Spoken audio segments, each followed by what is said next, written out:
Okay. Good evening, everyone. I'm going to call the special meeting of Newington Town Council for January 13th at 6 p.m. to order. All stand for Pledge of Allegiance. I pledge allegiance to the flag of the United States of America and to the republic for which it stands, one nation, under God, indivisible, with liberty and justice for all. And roll call, Susan. Here. Councilman Patel. Here. Councilman DeHaas. Here. Gonzalez. Here. Here. Councilman Ford. Here. Deputy Mayor Rada. Here. Councilman Tiniakos. Here. Mayor Trista. Here on Zoom.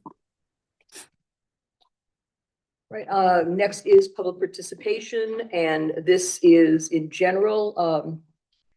Toll-free number is 833-548-0276 or 833-548-0282. You can dial in by phone, you can dial in on Zoom, and it doesn't look as though we have anyone here. There's nobody on Zoom that has raised their hand. Okay, and we have nobody in the building as well. So I am going to move on. Number 4, remarks by counselors. There was no participation, so I don't think any of us have any remarks. The next is to go into executive session. And I will ask Councilor Fleur if you read that announcement, please. Certainly.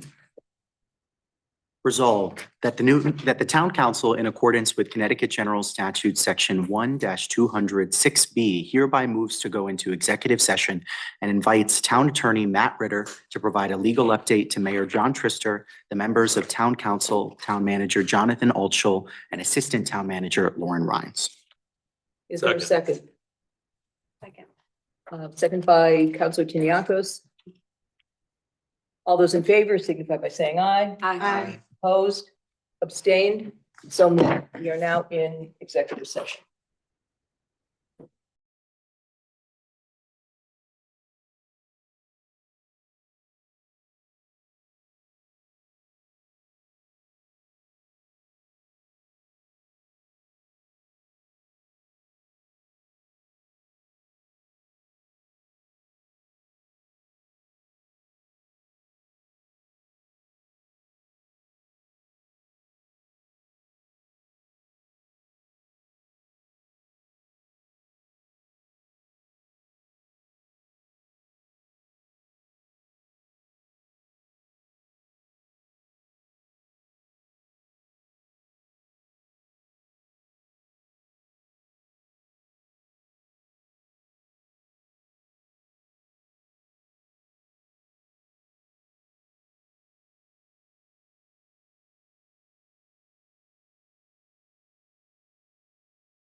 We are back. Even for a panelist. We're all set. Are we all set? Okay.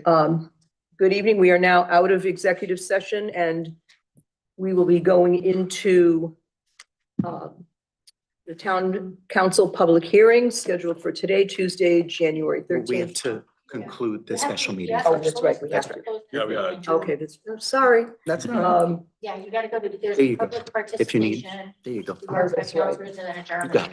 it. Sorry, folks. That's all right. We are out of executive session and I will ask for any additional public participation second time around, in general, via Zoom, via phone, or in person in council chambers. I don't see anyone. I don't see anyone online. What? Okay. I don't think I there's don't see anyone. Scott, do we have anyone online? Yeah. There's no one in, oh, wait, there's a public comment. I'll allow them to talk. Yes, we're open for public participation. Go ahead, please. Yes, I'm Lewis, with 482 Churchill Drive. I was just looking to see, what you guys were you guys doing anything with the red light cameras? That will not be at this meeting, Okay, thank you. but please, continue to check on Facebook and check with the town council, the town manager, and you will know when it will be on our agenda and we, Tonight, It's on the tonight. regular meeting tonight. Yeah, Lewis, Is it today? at 7 PM today, Lewis, the council will be having a regular meeting where we'll be discussing that subject. So stick around. Okay, thank you. Thank you. You doing this? No, by all means, no. Any other public participation? No, there's no one else. Okay. Any comments, remarks by counselors? Thank you. Majority leader Stewart. If there is none, I will entertain a motion to adjourn from our executive session. So moved. Second. Any discussion? All those in favor signify by saying aye. Aye. Opposed? Abstained? So moved. We are out of executive session. Right back into it. Go to the public hearing now. Thank you. Yep.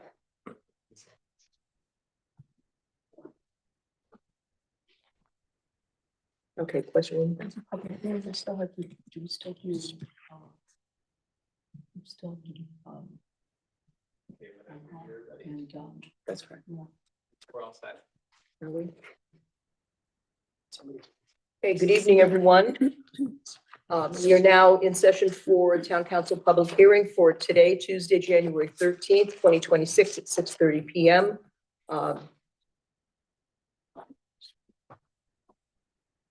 I'm going to have everyone rise first for the Pledge of Allegiance.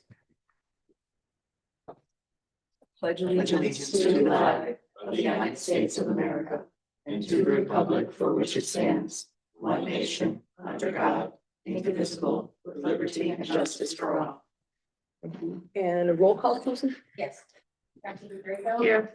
Counselor Capello. Here. Counselor DeHaas. Here. Counselor Gonzalez. Here.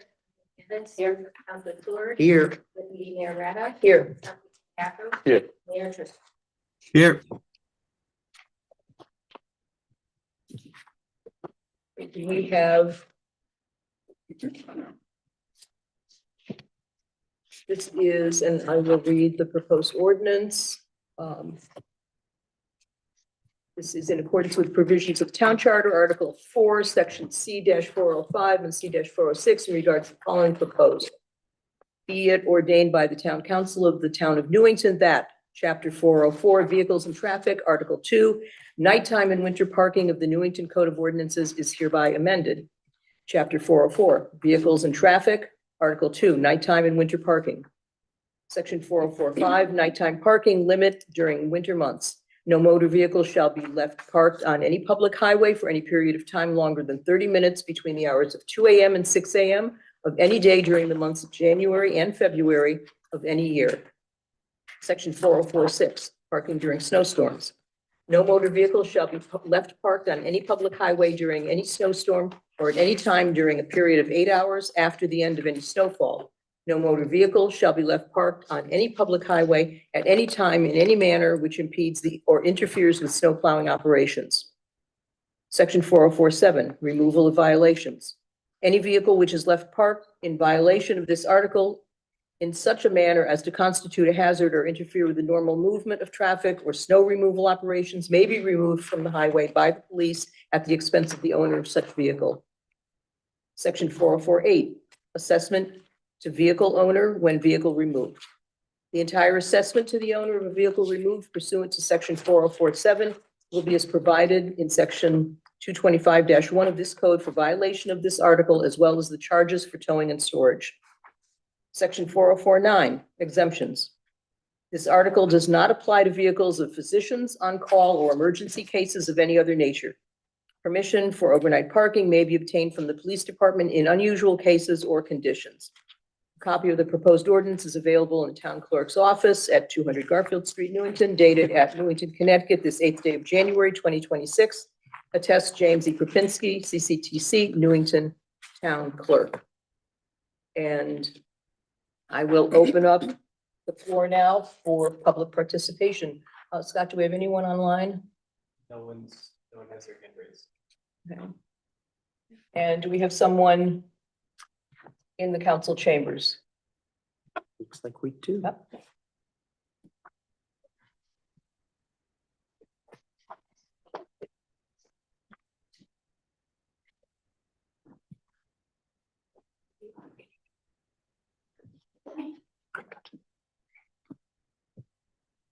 You just state your name and your address for the record, please. Tower, 32 Edmund Street, Newington. Happy New Year to everybody. Happy New Year. Happy New Year. Actually, I talked to Matt about this, but I have a couple of concerns about parking.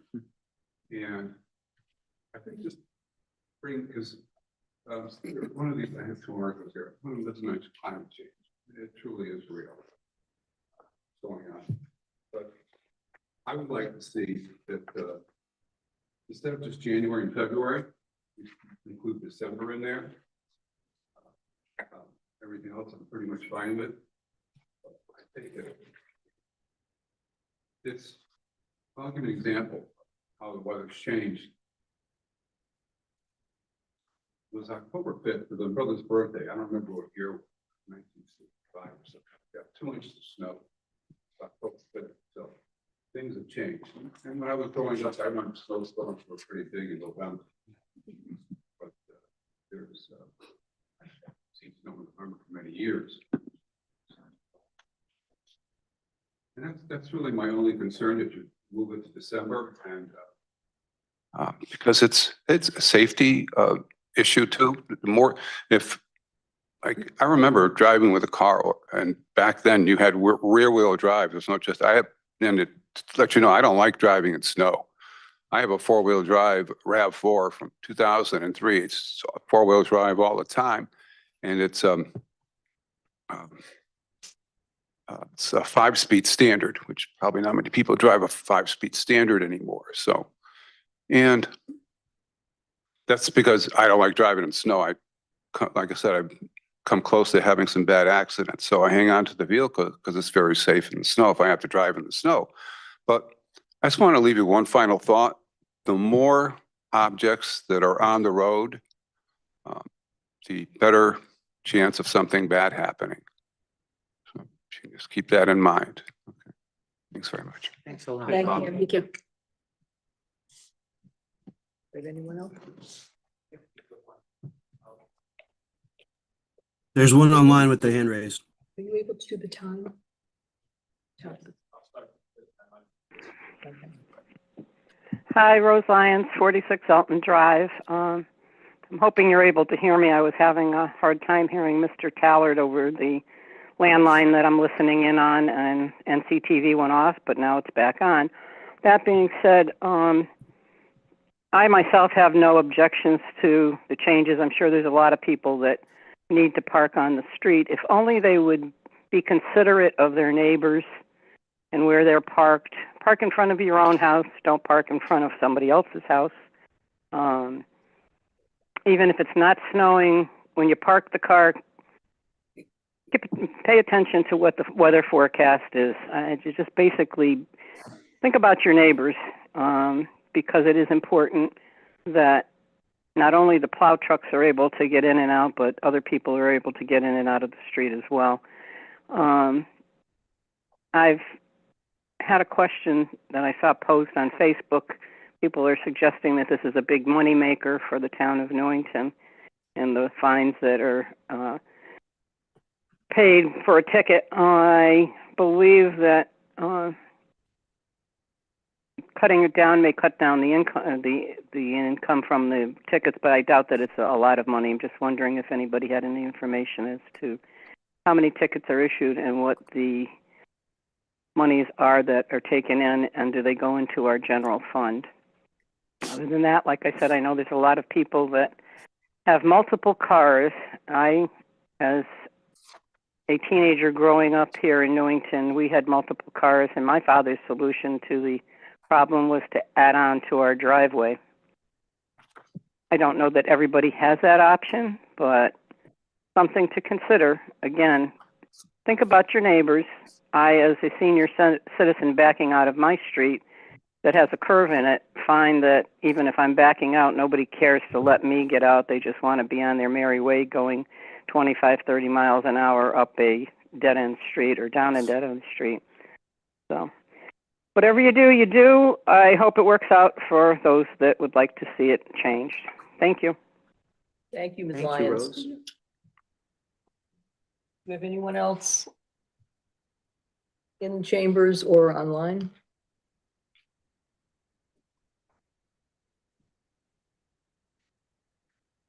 Everybody's on Zoom. We're good. All right, I don't see anyone else. Do we have public comment? Or council comments? Not That, council. that would be during the regular meeting, and I'm ready, I can address the comments that Rose had then, but yeah, that would be during once we move to adopt. Madam Deputy Mayor, Yes. we did have one email Oh, correspondence. that's right, I'm sorry, With- yes, That's all right. yep, With yep. regards to the change, they didn't request that it be read into the record, but I know our policy on that is unclear, so if you'd permit me, I'd like to read their comments into the record. I emailed them back and asked if they wanted it to. And they didn't request They it. said no. Oh, they said no. All right. Yeah, they just Okay. said do Okay. no. Well, we'll just indicate that we did receive an email from Susan Gothier opposing a change to the ordinance. And we appreciate the input from the public, of course, as Thank you. always. Yeah.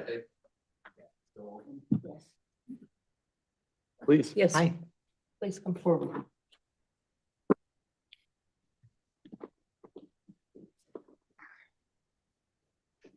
Good evening. Good evening. Alan Pignon, 22 Harding Avenue, 38-year resident. I read the article and the reminder about you're thinking of shortening the time that people can basically winter parking. And I believe it said that it was from December 1st to March 1st. Is that correct? We can't We respond, can't sir. respond to Oh, you. Sorry. Well, we just had a decent snowstorm in December. Maybe starting it in December and maybe November can be left out. But the reason why I say that is I read also something about the inconvenience and not enough room for people to park. And on Harding Avenue, when I see cars in the street, there's room in the driveways. Same thing on Coolidge. And to me, it looks like it's basically laziness. And I understand why they don't want to move the cars out in the morning, depending on who pulls in first, especially if it's a single path driveway. But still, you have night plowing, you have fire apparatus that can roll up on a house, because I was on the fire department for 18 years in this town. And if you're trying to set up a ladder truck, good luck. And I know it can happen in the summer, but things are quieter in the winter. Weathersfield doesn't allow overnight parking at all after 2 o'clock, and that's all year long. So I really think it's not really such a good idea to shorten it that much. If you want to take off November or something, fine, but January for 2 months, it's not long enough. that's my opinion. And as far as parking, there is parking. People are just, because they find it as soon as the band starts, they seem to find a place to put those cars. I mean, these do work. So maybe that's not such a good idea. Like I said, maybe just, start the band in December and leave November alone, because really November's kind of quiet. But as we just found out a couple of weeks ago, we had a good snowstorm in December. In fact, I heard on the radio that they were stuck on, I think it was Cedar Street at the top near Willard. Well, there you go. That's about it. Thank you. I appreciate it. Thank you.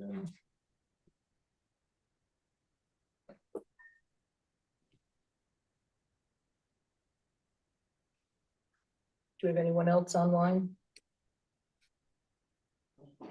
No, and no one else here in the building? No. Right, then I would entertain a motion to close our public hearing. So move. Second. Any discussion? All those in favor signify by saying aye. Aye. Opposed? Abstained? So moved.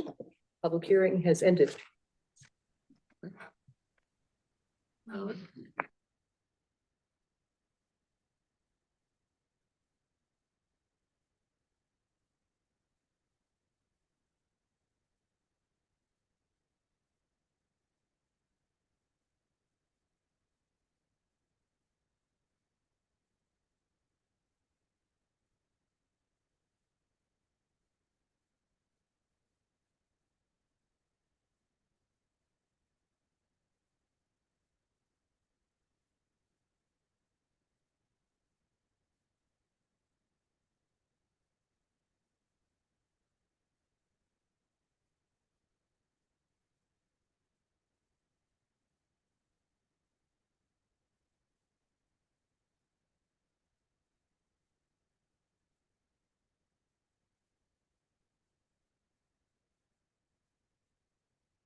Good evening and welcome to the regular meeting of the Newington Town Council, Tuesday, January 13th, 2025, 7 p.m. Would everyone please rise for pledge of allegiance? I pledge Allegiance to the flag of the United States of America and to the republic for which it stands, one nation, under God, indivisible, with liberty and justice for all. And we do roll call, Susan. Yes. Councilor Pedrino. Here. Councilor DePello. Here. Councilor Jahar. Here.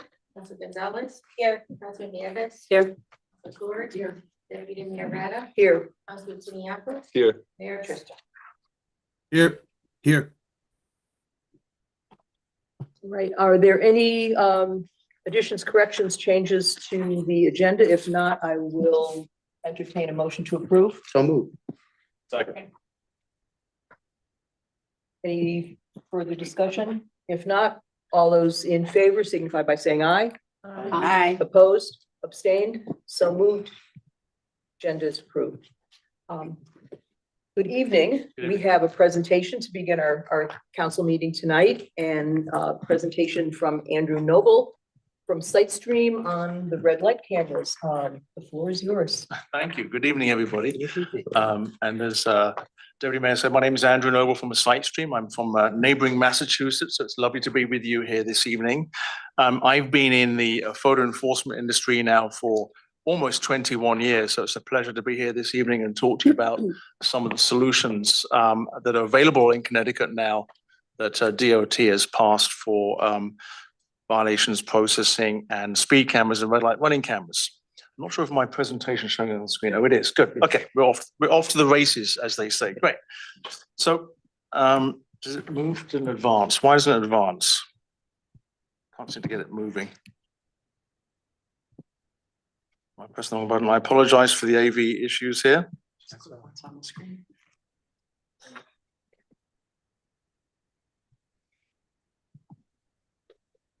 There we go. Okay. So the story starts essentially in 2023, and after a lot of back and forth in the State House for almost 10 years, a bill was passed, HB 5917, and Governor Lamont put into place the law allowing for automatic traffic enforcement safety devices, also known colloquially as speed cameras and red light running cameras. The industry photo enforcement has been around in the US for almost 37, 38 years now, but for Connecticut, this was new. Before legislation could be enacted, we had to have some guidelines published by the DOT. And the legislation was put into place because, frankly, of the deaths on roads across the US, including here in Connecticut. Crash statistics, distracted driving are prevalent in our society. And across the US, photo enforcement, as I said before, has not been a new thing, but in Connecticut, of course, it is. Now, in neighboring Rhode Island and neighboring New York, photo enforcement has been around for quite some time. So legislation went into place, and across the country, essentially about half the states have some sort of photo enforcement legislation allowing for speed cameras or red light cameras in their communities. So when the state published the legislation in 2023, it allowed the cities and communities that want to put some photo enforcement into place to run a set of programs. Now, around the country, photo enforcement takes many different forms. You see in front of you the handheld enforcement of an officer, where you had what looks like a traditional laser camera or a radar gun used to pull over violators as they're driving on the roads. But those products have now advanced. You have cameras on them as well, so officers no longer have to chase down violators. They can literally download the images and run those through an automated processing violation system. And you see this across half of the country. You also see in a lot of parts of the country portable systems where you would have an automated system sitting on a trailer of some sort or on a tripod and move from location to location around the county or around the city as a safety need was being addressed. And you see that quite prevalently around the country. In fact, here in Connecticut, the DOT is moving forwards with a work zone safety using portable trailers later on this year. Here, for the most part, you see larger forms of cameras. They have to be used with an autonomous power supply as they move from location to location.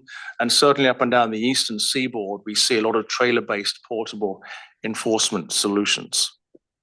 Fixed cameras are what's allowed here in Connecticut. And so whether you have a red light intersection needing a need for improved safety for red light intersection crashes or a speed camera need, we see a fixed camera. So the mobile cameras I was showing you before, whilst used across the country, and the handheld units too, are not used here in Connecticut. State legislation states they must be a fixed location. The DOT published its guidelines on the 2nd of January 2024 and prescribed a methodology by which communities could go forwards with a fixed camera either for red light and speed. And that methodology is predicated by the fact that you need to have a safety need for that camera. You can't just put a camera in because you want to. The DOT has to see the justification of why you want to install that camera. So different cameras take different forms, and fixed cameras are located in different areas. And the examples you see in front of you here are some of the fixed speed cameras you might see in a community around the country. Now, the 14-page guideline that was published by the DOT on the 2nd of January in 2024 lays out that recipe card on how to run a program. First of all, the DOT has to be given a justification report by the community as to why it wants to run some programs. So a vendor or the city or both would actually work together to create that justification report, schematic diagrams of where you want to place the cameras and why you want to place the cameras in those locations, crash statistics, levels of poverty around the city that those cameras might interact with, because the DOT also put into place regulations. If you have areas of economic challenge in the city, you can have no more than 2 cameras in that area. So there has to be a level of equity around the city where these cameras are placed. So these justification reports are put forth to the DOT before you can put a camera in place. Crash statistics, as I said, average annualized daily traffic counts to show there is a need for this safety camera, whether it be a speed camera or a red light camera, or indeed a red light camera that's issuing speeding tickets for those people running as green as fast as they can, trying to beat the yellow that they feel is about to come. So this prescribed recipe card is how we run a program. And once the DOT allows a program to go into place, it wants to know every year how that program is performing. So the obligation on the community is to create annual reports to put up to the Office of State Traffic Administration so that it can monitor how your traffic flows have improved, how your crash statistics have decreased, how your safety is improved, and how driver behavior is improving generally across the company, the city.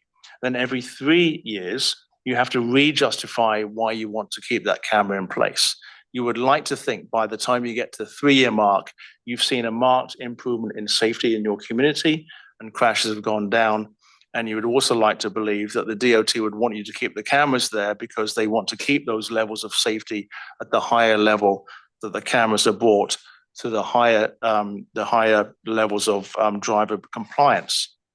So we look at crash maps, we look at DOT statistics, we dig down into your community to see what kind of crashes you've been having. And these all help set the tempo for the reports that go in to the DOT. We look at the qualified census tracts in your community as dictated by the U.S. Department of Housing and Development. And those are the qualified census tracts to which you can no longer have more than 2.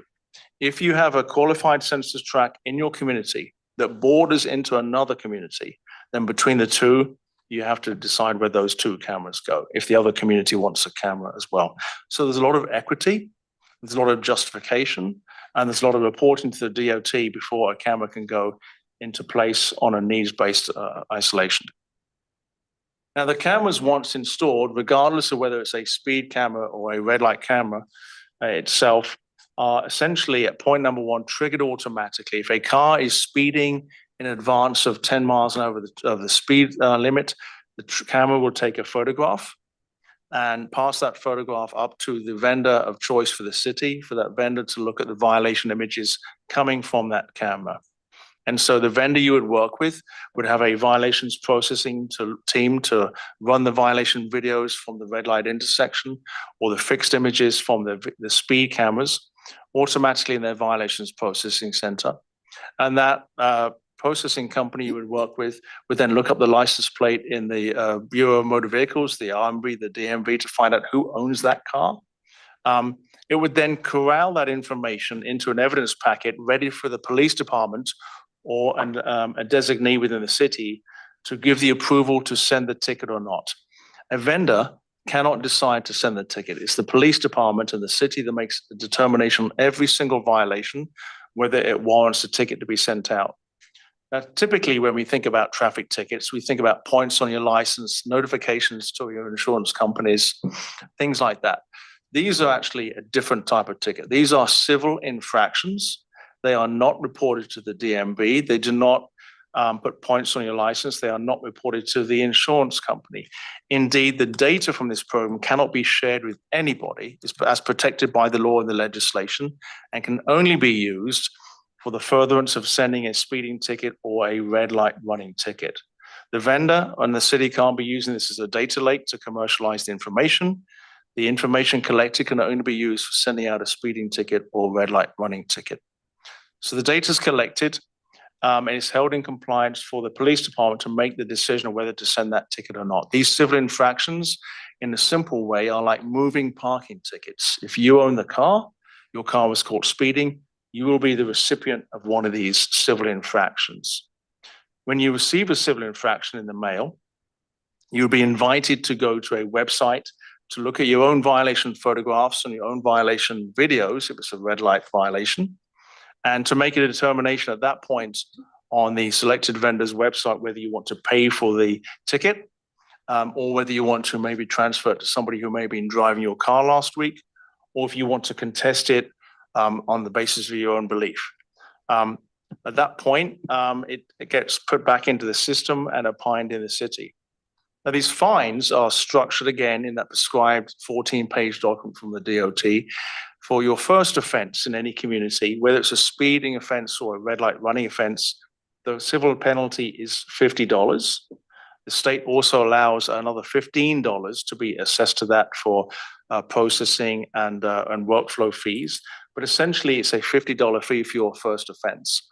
For your second or subsequent offense in that same community, within a 1-year period, that fine is increased to $75, and there it remains. So regardless of how fast you're speeding beyond the 10 miles an hour over the speed limit, it's still the same $50 fine for your first ticket.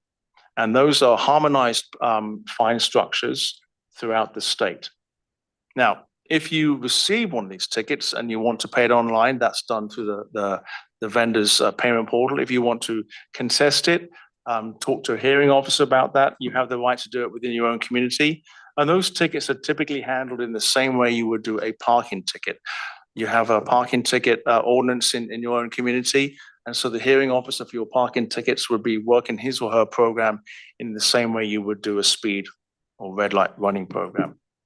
The money is collected typically by the vendor and then passed to the community every 2 or 3 weeks with the associated reports about what payments were received.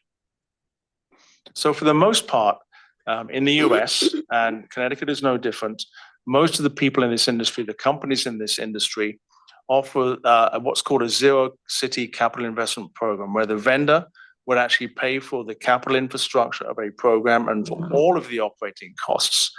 And they would then actually fund that program, including their capital and operating costs, through taking a portion of the paid violations in some way.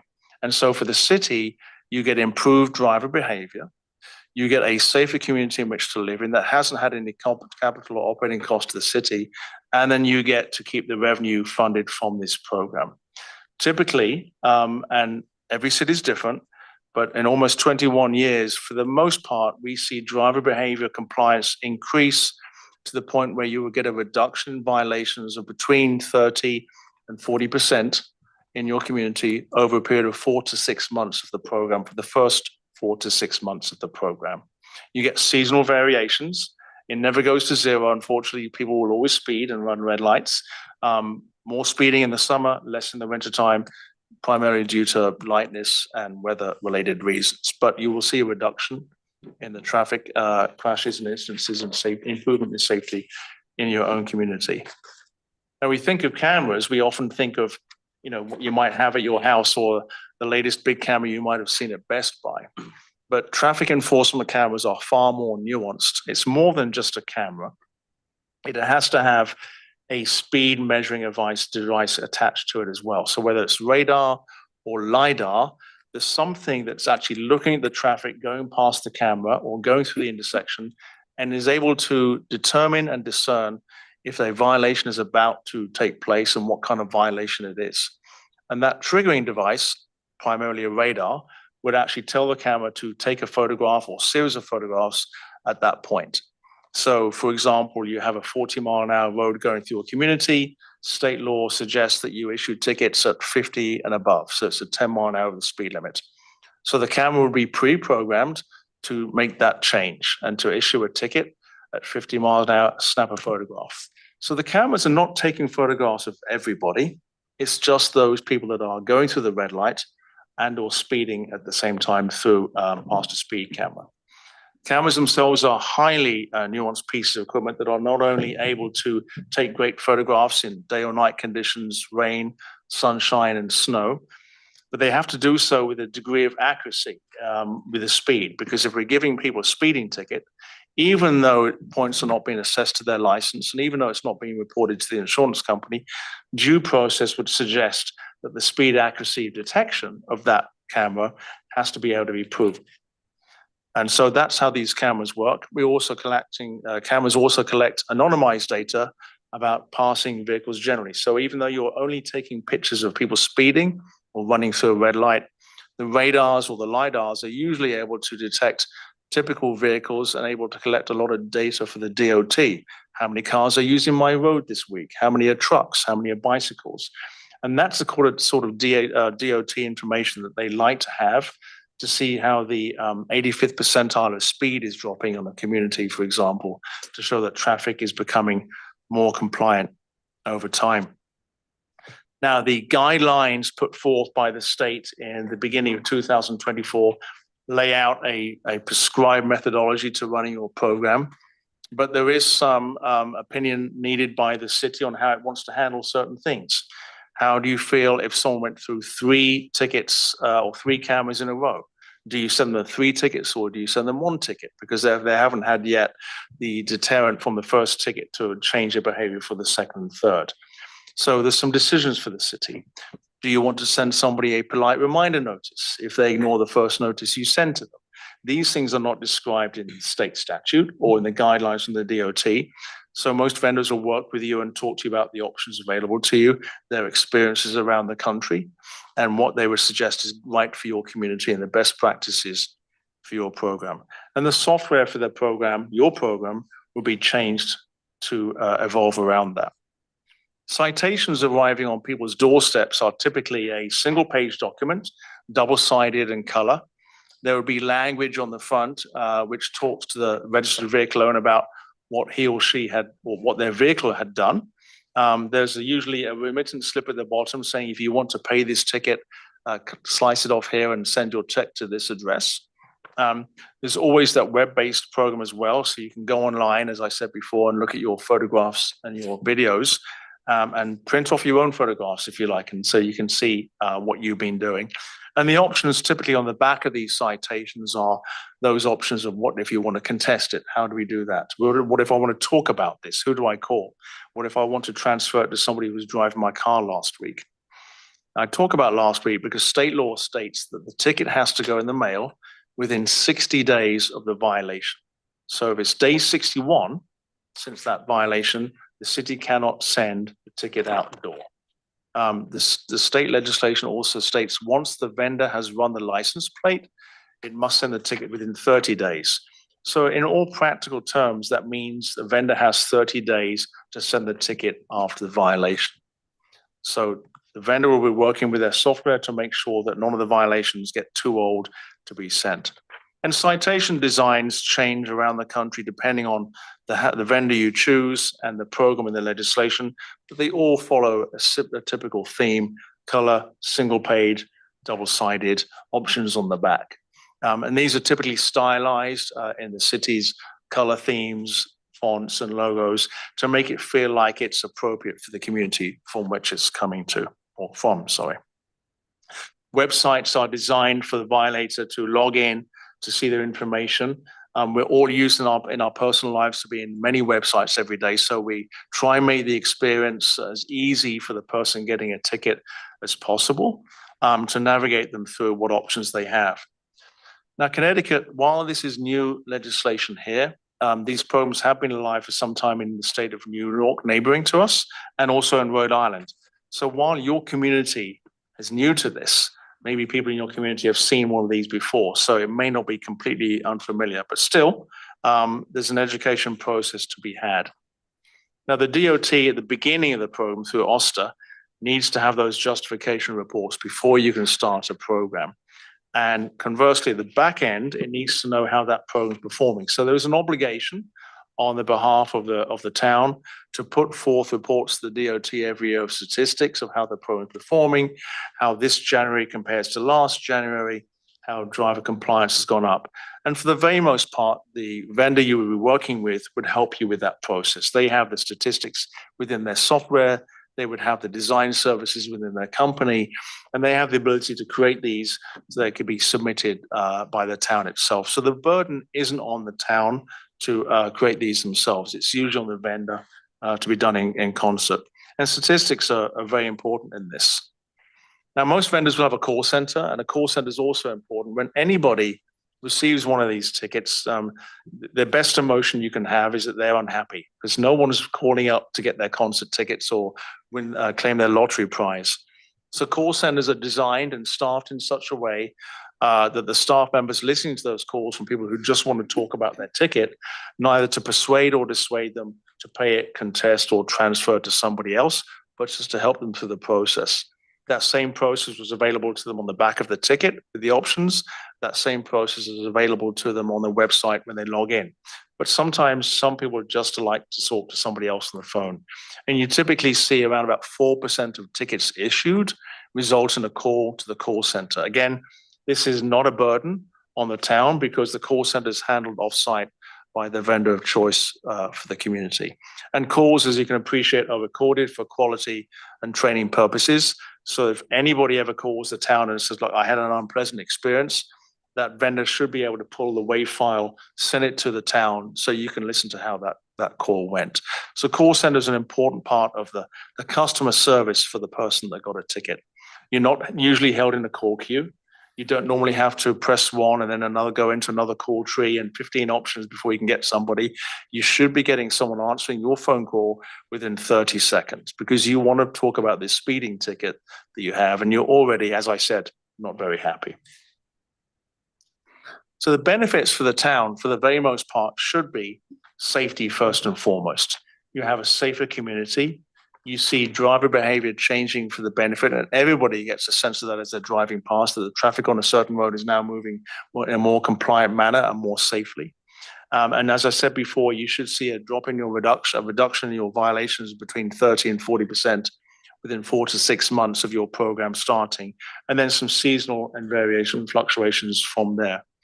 It's 24/7 enforcement. So you're allowed to put cameras up which stay on for 24/7. And so they're not reliant on a police officer being present to witness a violation taking place. These are highly nuanced pieces of technology, able to capture the violations correctly and appropriately in accordance with state law and the town ordinance. And as I said before, for the most part, these should be zero city investment for you. And the vendor will be paying for all of the capital and the operational costs of the program. The state prescribes that any revenue you derive from this program needs to be used appropriate services in appropriate manner, for the most part, public safety reasons in the community.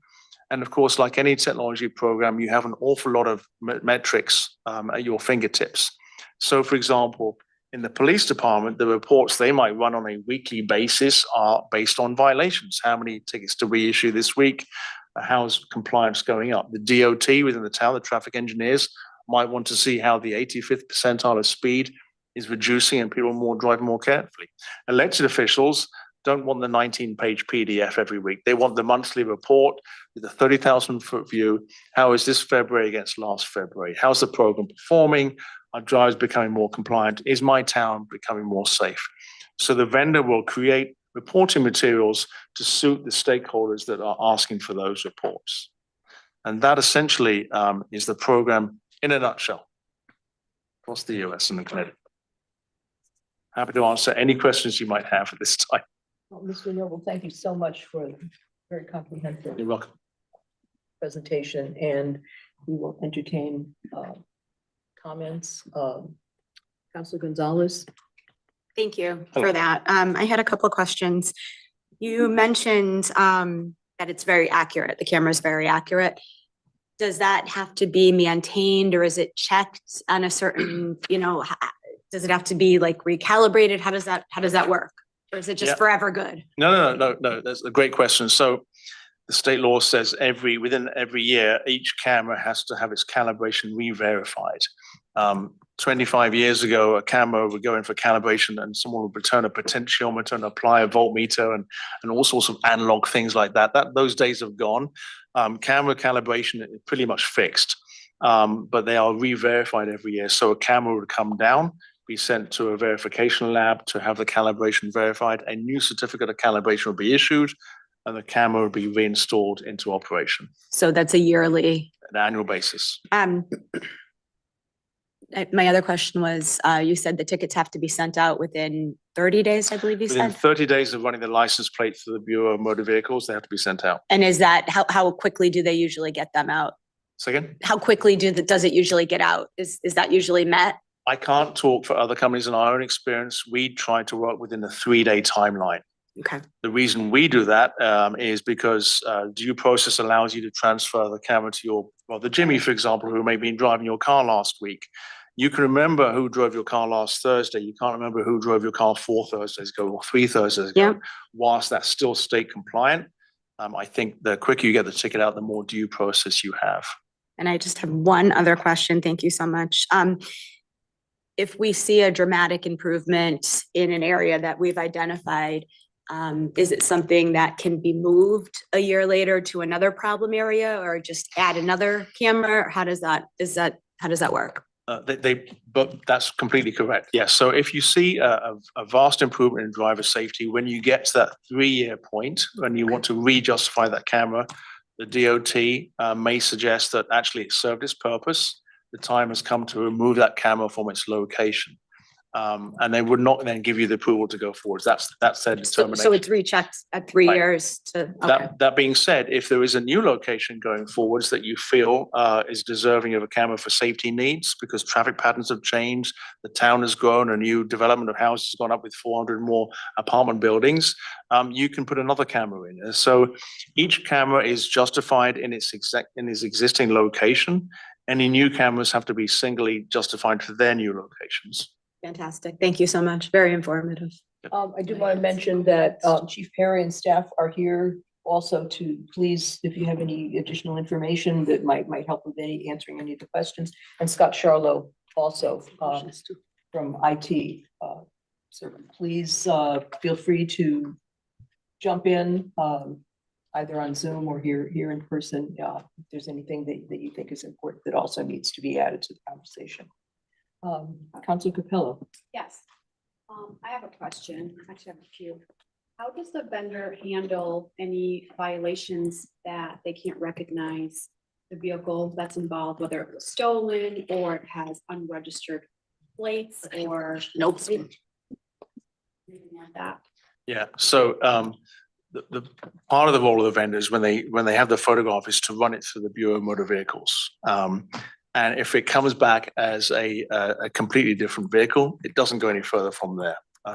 Now, it could be passed to the police department to see if it's a stolen plate that hasn't been reported to the system, but the violation essentially dies right there at that point. It doesn't even get past the police department to take a look at because it was a plate vehicle mismatch.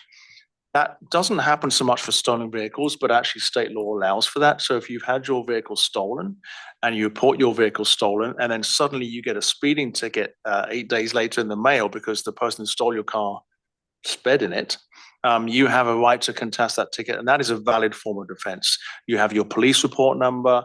You can demonstrate the car being reported stolen at that time and you weren't driving the vehicle. Similarly, if you'd sold your vehicle and the DMV hadn't quite caught up to the data, even though DMVs for the most part work same day, there may have been a reporting timeline glitch. So if you sold your vehicle, there'd been a plate change, that also is a valid form of defense. There are several valid forms of defense around those types of issues. And the second question is how many miles apart, let's say the Bowen Turnpike, it's a very long road. How many miles apart can you have more cameras? So there's no technical answer to that, but let's say you had a 2-mile road and it's got 15 intersections across that road. You really wouldn't put a red light camera, I would think, at every intersection. People know that the cameras are there. You'd choose the most problematic intersections based on crashes and perhaps fatalities, sadly, in the past. Silas Deane Highway in Wethersfield right now has a very long highway, piece of road, and it's going to have 4 intersections covered, not all of the intersections, but 4 of them. And so in answer to your question, you'd put it where it's needed the most, but not across every location. But if you had a 2-mile highway, I would think you'd probably have somewhere between 8 and 12 cameras covering that distance. Thank you, Deputy Mayor. And thank you, Andrew. This has been a very helpful presentation to help us understand the technology more. I'm going to go right for, I think, the elephant in the room from some of the people that we're hearing from, members of the public who get a little uneasy about technology like this. You spoke a little bit about data privacy and how the data is collected, who owns the data, et cetera. Can you just talk a little bit more about that from the vendor side, and also, your local police department? Are there specific rules about how long they have to hold that data, et cetera? Can you speak about that? I can indeed. So let's talk about data ownership, first of all. The city, the town owns the data, not the vendor, not the state. The town owns that vendor, the data. The vendor is looking after it as a custodian for you, but you own that data. That data, as prescribed by state law, cannot be shared with anybody else or used for any other purpose than the pursuit of these civil infractions. It cannot be sold to anybody, cannot be given to anybody, cannot be created into a data lake. It's your data only for the use of these programs. That's the violation images. That's who owns the car and where they live. So the ownership of the car is an important aspect of these programs, because we need to know if you've had a second violation event within a 12-month period. So state law states that we're allowed to keep the photographs and the information about who got the first ticket for a period of 1 year. On day 366, for example, we have to expunge that data and it all resets to 0. And so there are controls around that. The state has the right to audit the software. The state has the right, and as does the town, to ensure that the vendor is complying with those regulations. And part of the work right up front with any vendor is not just about where do we construct a camera, how do we install it, it's how do we create the software to make sure it marries the state legislation and the town improved ordinance. That's very helpful. Thank you. Now, as far as public education goes, you spoke to this a little bit. What kind of public outreach do vendors typically do on selecting the locations themselves? Obviously, the vendor will work with the municipality that's employing them to identify those locations before they bring the report to DOT. But what kind of public engagement happens there? If A lot. And actually, not only is it good practice, it's actually prescribed by law here in Connecticut. So when a community puts a program into practice, regardless of where it is in the country, you would hope to think that the community themselves say, well, thank goodness the camera's going there, because I've seen too much bad driving there in the past, too many crashes. I can see there's a safety need. I get why they did that. Here in Connecticut, any community who wants to go forward has to have a public meeting at one point in the ordinance to approve the ordinance for members of the public to come in and let their voice be heard. It's not like there's a floor vote count taken, but their voice has to be heard. It's not only appropriate, it's actually prescribed by law here in Connecticut. Now, the vendor, before any cameras are installed and the program goes live, has to also engage with the town through a large scale public information exercise, whether that's information on the town website, whether that's putting posters and flyers around the town, Instagram pages, turning up at town festival days and talking to members of the public about how the program's going to be working. There has to be a larger community initiative awareness for the people in that town where the cameras are going to go. It's very helpful. Thank you again. Councilor Chiniakos. Hey there. I just have one question. You had mentioned the Silesine Highway. So is this something that you typically see other small towns of similar size utilize, or is this something that you see just in like big cities? Just a little bit more info on like who else is using this kind of technology. It's every city that has a safety need. And I think when the industry first started almost 40 years ago, it seemed the natural preserve that this was for the large cities, Baltimore, New York, San Diego. But we all know from our lives that it's any community that's got a road running through it could have a safety need. And I've known cities with as few as 200 houses have a couple of speed cameras in them place because they were the back door to the larger neighboring city, and 30,000 people a day were driving down that road, of which 200 houses are either side of. So it's not so much how big is my city and how many people live here, it's what kind of traffic is flowing through my city. There's a small city, Stonington, small town of Stonington, South Connecticut, beautiful place, very small, but 3 million people, 2 million people, I think, a year go to the aquarium down there in that area. So it's not about the size of the community, it's about the traffic that's passing through. Thank you. Councilor Draco. Yeah, I have a few questions.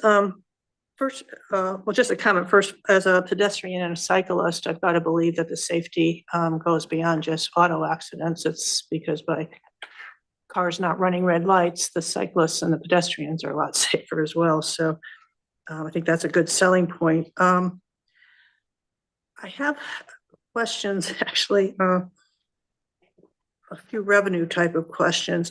You said that the revenue generated, did you say it has to go to it's earmarked for public safety improvements? It can go for public safety improvements in the community. Now, that's a fairly broad brush. But couldn't it just go to the general fund? Because right now we don't I don't think we put any violations or tickets into a specific fund. Doesn't it just go to the general?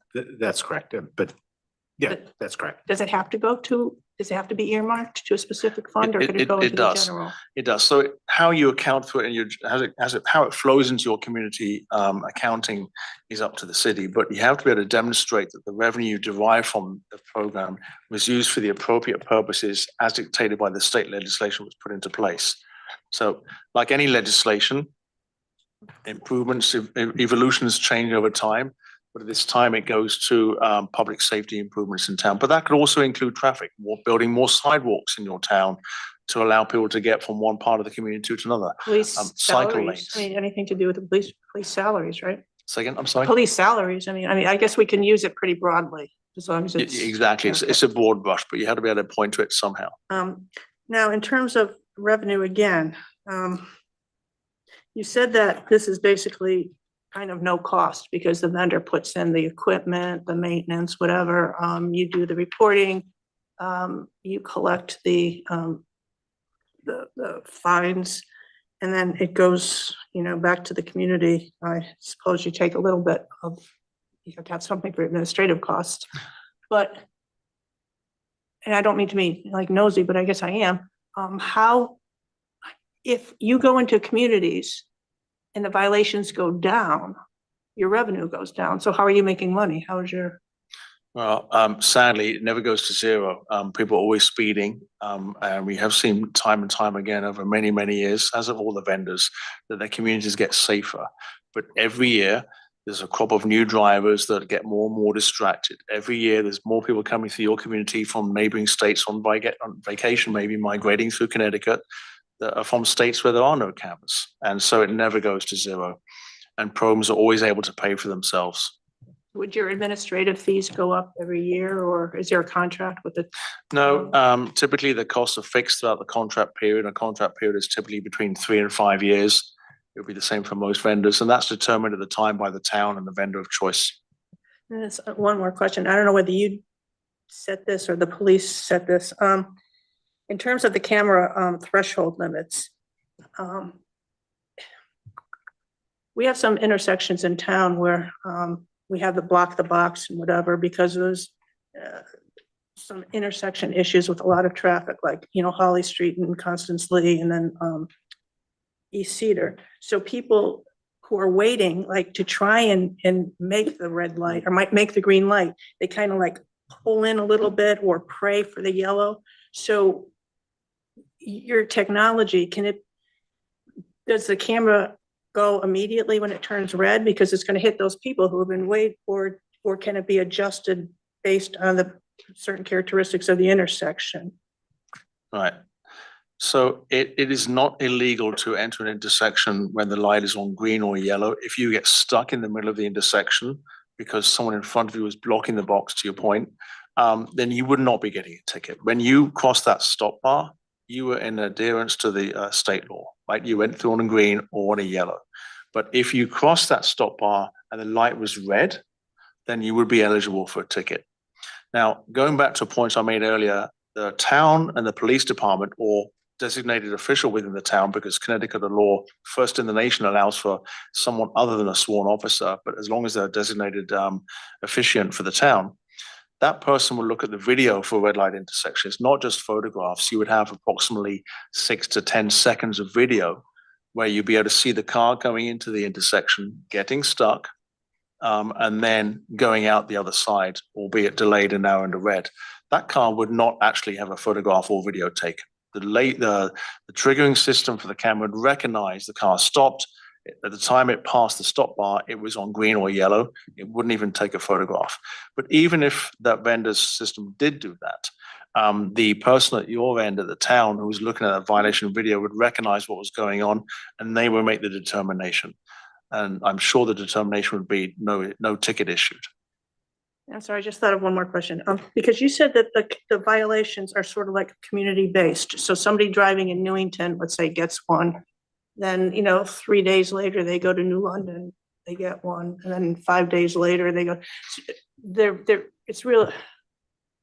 So in terms of the system, it's not really it's 3 separate incidents. Correct. And it doesn't get onto their record necessarily. Correct. But what, if the fine is always, if you've got somebody doing it multiple, but a different, and how do you enforce collections either? I mean, I guess I don't see a lot of teeth behind enforcing. So let me answer the first part of your question first, if I can. So it is statewide legislation, but it's not a statewide program. It's an individual program from each community. So to your point, you could go through one town, get a ticket, and then go through another town and get another $50 ticket, and go through a third town, get another $50 ticket, because they're measured individually as towns. And we can't share your data with another town, even if we work in that other town, because it's private data to your community. It's a data sharing exercise that can't take place. There is some teeth in the legislation. Surprisingly, most people that are speeding are not doing it on purpose. It was doing it because they weren't paying attention. They were doing it because they hadn't seen the signs, or they were maybe just late for something. So for the most part, when someone gets one of these civil infractions, given that no points on their license, the insurance company is not going to be called, and the fine is a fairly modest $50. In some states around the country, it's from $175 up to $400. You find that the voluntary payment rate is actually quite high. It's between 70 and 82% on sending a first notice. Now, there is some teeth in the legislation that even though the state gives you the guidelines on how to run a program, the city or the town, through its ordinance, could enact something stating if you don't pay this ticket, it reserves the right to protest the DMV and do a registration hold for in-state violators. That's the power within the town, working with the state DMV itself. The state legislation also doesn't talk about late fees. You have the ability, if you wanted to, send someone a second notice saying, we sent you the first violation, notice of infraction. You ignored it for 35 days. Here's that polite reminder. And by the way, we've now added a $15 late fee, for example. Those are some of the choices you have within your own community and your own town ordinance. So, but for the most part, you don't really need too many teeth, because people feel a sense of responsibility of what they've done. And as I said, for the most part, you see voluntary payments on the initial notice of violation be between 70 and 82% But the record is expunged after 1 year, after 1 year. including any overdue fines, or is that up to the community? No, once you've been issued a civil infraction, that debt is on you if it remains unpaid. And so most communities then bring in a third-party collections firm that specializes in municipal collections or traffic violations. And of course, collections law changes around the country. So depending on what collections law is in Connecticut at that time, that collections company would apply that to collecting that third-party debt on your behalf. Thank you. Councilor Nieves. Thank you. Just want to commend the presentation. I thought it was excellent. But I too had some questions. A couple of, and I'll try to be quick. You said that you have a calling service, customer service number to call. Is that customer service number 24 hours, 24/7, or is it normal business hours? And do they answer in languages other than English? Typically, their working week. Sometimes it can be extended into the evenings, but typically their working week across the vendors. Typically, they're also Spanish and English and sometimes Portuguese. Okay. Another question. You mentioned the hearing officer and that this would be a town situation in terms of going forward with the cameras. So it seems like would the hearing officer be a person that's hired within the town, or would that responsibility fall on the police department? No, that jurisdiction lays within the town. So you have a police officer, for example, issuing the ticket and approving it to go into the mail. And then somebody receives that ticket. If they want to contest it to the town and have a hearing, that's within their right. How you set up that hearing is up to you. There's a lot of latitude there. Who staffs that hearing is up to you, but it's on the town side. You would not have a best practices and essential appropriateness. You wouldn't have the same police officer doing the hearing that actually issued the ticket. So usually it's your hearing officer that's doing the parking tickets. Every second Thursday is also doing the hearings for the speeding and the red light tickets too. And just so we're clear, I am the hearing officer for parking tickets. But the volume of tickets that would be generated by this compared to parking tickets would likely be substantially higher. So it's something we'd have to explore exactly how that would work. That's definitely to be determined question mark. Yeah. And the citations, are they in English only? Typically. Yeah. Okay. And the last question, which was a question already kind of addressed and asked, but I was thinking as you were speaking, giving the presentation, that a person can get 1 citation, 2 citations, 3 citations, and because it's not linked to motor vehicle and your insurance company, so I'm thinking, so then what would the deterrent be other than getting a local fine imposed on you? And so that's something that has to be considered by the town and moving forward in that kind of a direction. But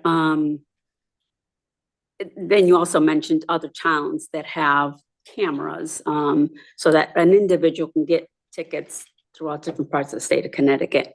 And so for me, I'm concerned about it being a deterrent, because we're looking to change behaviors, but you also want to have a deterrent, not just monetary, but I get a speeding ticket and motor vehicles are going to come after me if I don't pay that ticket, and I get fines in terms of my license. And so that's a question that came up for me as you were doing the presentation.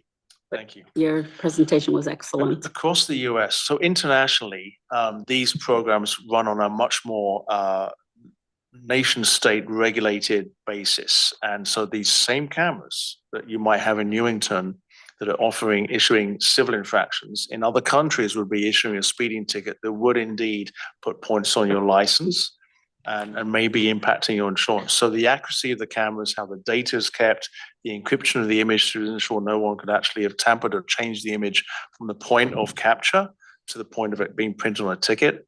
Those are mandated pretty much in various international standards. Those standards don't exist in the USA. So a good vendor will put in place practices not only on the camera itself, but on the way the workflow software is operating to ensure there's a data integrity stream from the flash of the camera to the point where the images are getting out.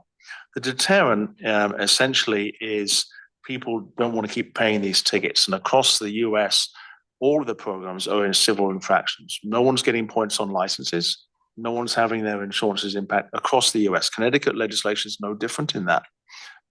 What some states have done is put laws into place from day one that states if you are an in-state violator, then you would have a registration hold. So for example, in Maryland, if you get one of these speeding tickets and you are a Maryland resident, there will be an in-state registration hold on your vehicle after a period of approximately 60 days. If you were from Florida and you went past that Maryland camera, you'd be it would be a third-party collections company coming after you. There's no registration hold for you because you don't live in Maryland, even though you passed that same speed camera as the car in front of you. Florida also has registration holds. A few states are looking at changing the legislation to allow registration hold for those in-state violators, and vendors will typically work directly with the DMV to make those flagging exercises a part of their work. As I said before, the DOT here in Connecticut, as part of its work for the work zone safety, is going to be deploying through the DMV flagging on in-state violations for work zone safety non-payments here in Connecticut. And the town of Newington also reserves that right too. And one last question. The site to pay the citations looks very similar to the state of Connecticut site for centralized infractions. So I'm presuming that a site would be created for our town and it would work similarly, but it would stay within the confines of town of Newington. Yeah, exactly. When you're a person receiving one of these tickets, you would log into a website that is being crafted to not necessarily emulate the town of Newington's website, but to show a level of locality to Newington. So the FAQs, the city badge or logo of the police department on the website, but it's done uniquely for Newington itself. That's how they work. The slides I showed you for payment portals, there were general payment portals from other companies or other states around the country. I try to anonymize this presentation as best as possible. Okay, thank you very much. Mayor Trister is online and has a question. No question. Just wanted to say thank you, Andrew, for coming out and giving your presentation tonight. And sorry I'm not there in person. It was a great presentation. Appreciate you coming out tonight. Thank you. Thank you. And Scott Charlo. Scott, your hand is up. Yes, thank you. So I see the slide up, zero cost. Does that include, I mean, who pays for the electricity or the data connectivity or even the pole and the installation of the camera? Yeah, typically it does. Data is not as expensive as it used to be. For the most part, these cameras, regardless of the vendor you will use, will be using a cellular modem to offload the data. The power itself is very small. Cameras typically use vendor to vendor, they change, but around about 25 to 50 watts. And so the power consumption is not high. Some vendors use solar, some use mains power, some use both, depending on how these cameras are going to be installed. But all charges, capital construction costs, digging the hole, encroachment permits, planning permits, pouring the concrete, erecting the pole, all of those will be borne typically by the vendor you would work with. Chief Perry, I want to give you an opportunity if you want to come forward, if you have any comments or questions. Please join us. And staff.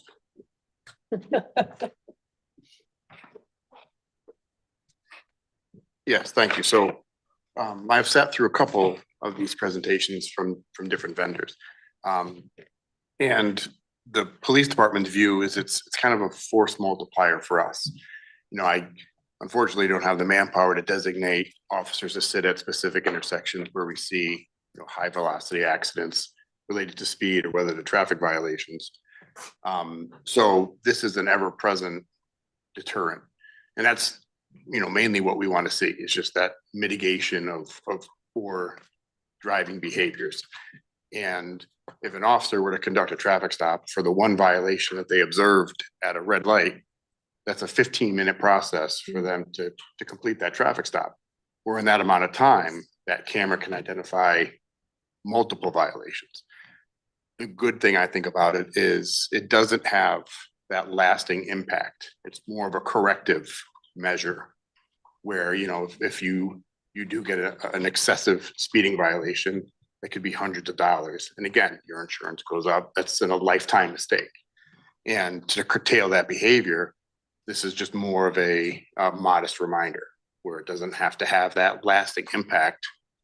And, you know, what we tend to see is if you're speeding in Newington and you're going through red lights in Newington, there's a good chance that you may not be a good driver globally. So these fines that come out of this administrative setting might be just one of several violations that you get in the motoring year. And it just helps identify that, you know, you have to correct some of your traffic behaviors. Obviously, we know in our town, we do have traffic issues. We have accident issues. Last year, we responded to just under 1,400 traffic accidents in town. And if you look at like some of the locations specifically, we had 337 accidents on the Berlin Turnpike alone.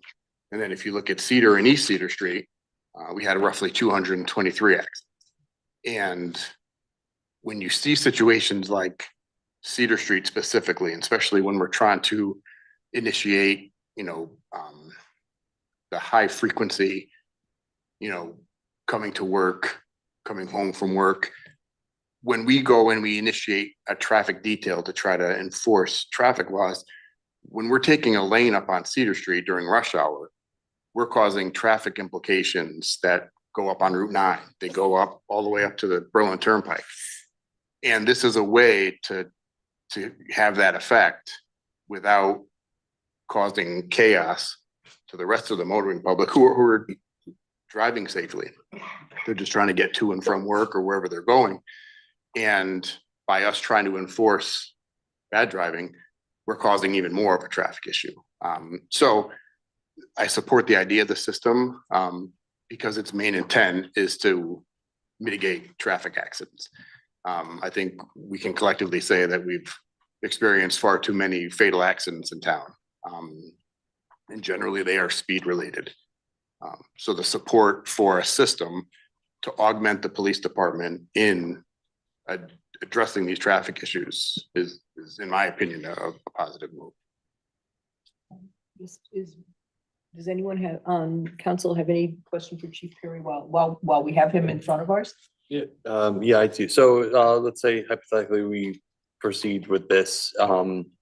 During the process of determining like what types of cameras to use, are you involved in that process? Is it Jonathan, DOT, Yeah, I everybody? think that goes to or- RFP. Yeah, And so they- I think if council is agreeable to this general concept, what we would do is put together an RFP. Then we'd go in front of council for your approval. And then, you know, working between the town manager's office and the PD, we would, you know, review the proposals and make a recommendation for who to go with as that vendor to set up and administer the system. So yeah, it's a joint thing, but you know, the key thing is we're considering all the angles, and part of that RFP too is also drafting that ordinance. So there's another, as Andrew pointed out, there's another touch point for the public to weigh in on, you know, how many cameras are we going to look at? How, you know, those kind of things. How would an appeals process work? All of those little things at the margins that are kind of important for the community. In terms of, because I think some of our problem roads are also state roads. So is there would DOT have to sign off on any recommendations that you make? That normal permit application. Obviously I think Weatherfield just put out notice today that they're going live with cameras on the Silas Dean, which is a state road as well. I think, as Andrew said, it's the roads with the need. And whether they're state roads, town roads, if you meet the criteria and you fulfill the needs of the matrix, then DOT will authorize the camera. I got a little confused because the presentation was labeled like red light cameras, but are we talking about only red light intersections? Or are we talking about speed cameras? Both. They provide both. And some vendors also provide noise abatement cameras. So it really depends on what the needs of the town are and the cause of a majority of our crashes. And for us, speed is been significant in at least in recent history as far as a catalyst for accidents in town. And then obviously Cedar Street can see as many as 30,000 motorists a day. And that being a cut through, it's identified as fatal accident location, property accident location, and injury accident location. So if you, I think, couple those systems together where you have speed in areas where speed is identified, if hypothetically you could say in front of the high school on Willard Avenue, there's some speed issues. We've had fatal accident resulting in speed at that location. If you look at, Cedar and Maine, we do see, a significant amount of red light violators that cause accidents. And that's, I think, the forethought of the state is just to make sure that you are just not throwing cameras up where you feel this would be beneficial. It's got to be data driven. And I think Newington provides ample data to support either traffic or speed cameras. Yeah, and I had a question for Chief Perry. In thinking about Newington being centrally located in so many, we're like a pass through. It was indicated already, but the Berlin Turnpike would be, out of curiosity, a location where you go through 4 towns. You start Weathersfield, Newington, Berlin, Meriden, and so and similar to West Hartford, Newington, going over to Weathersfield, and so. I'm thinking that there'll be some conversations or have conversations already arisen relative to bordering town lines and cameras and thinking about maybe going down this route.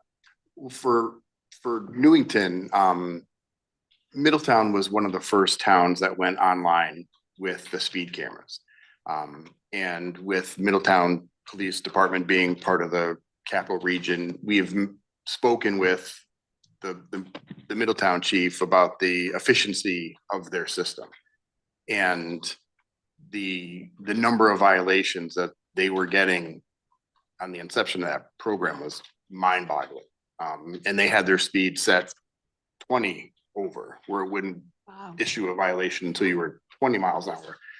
And the number of violators that they were getting just kind of highlighted, you don't know what you don't know.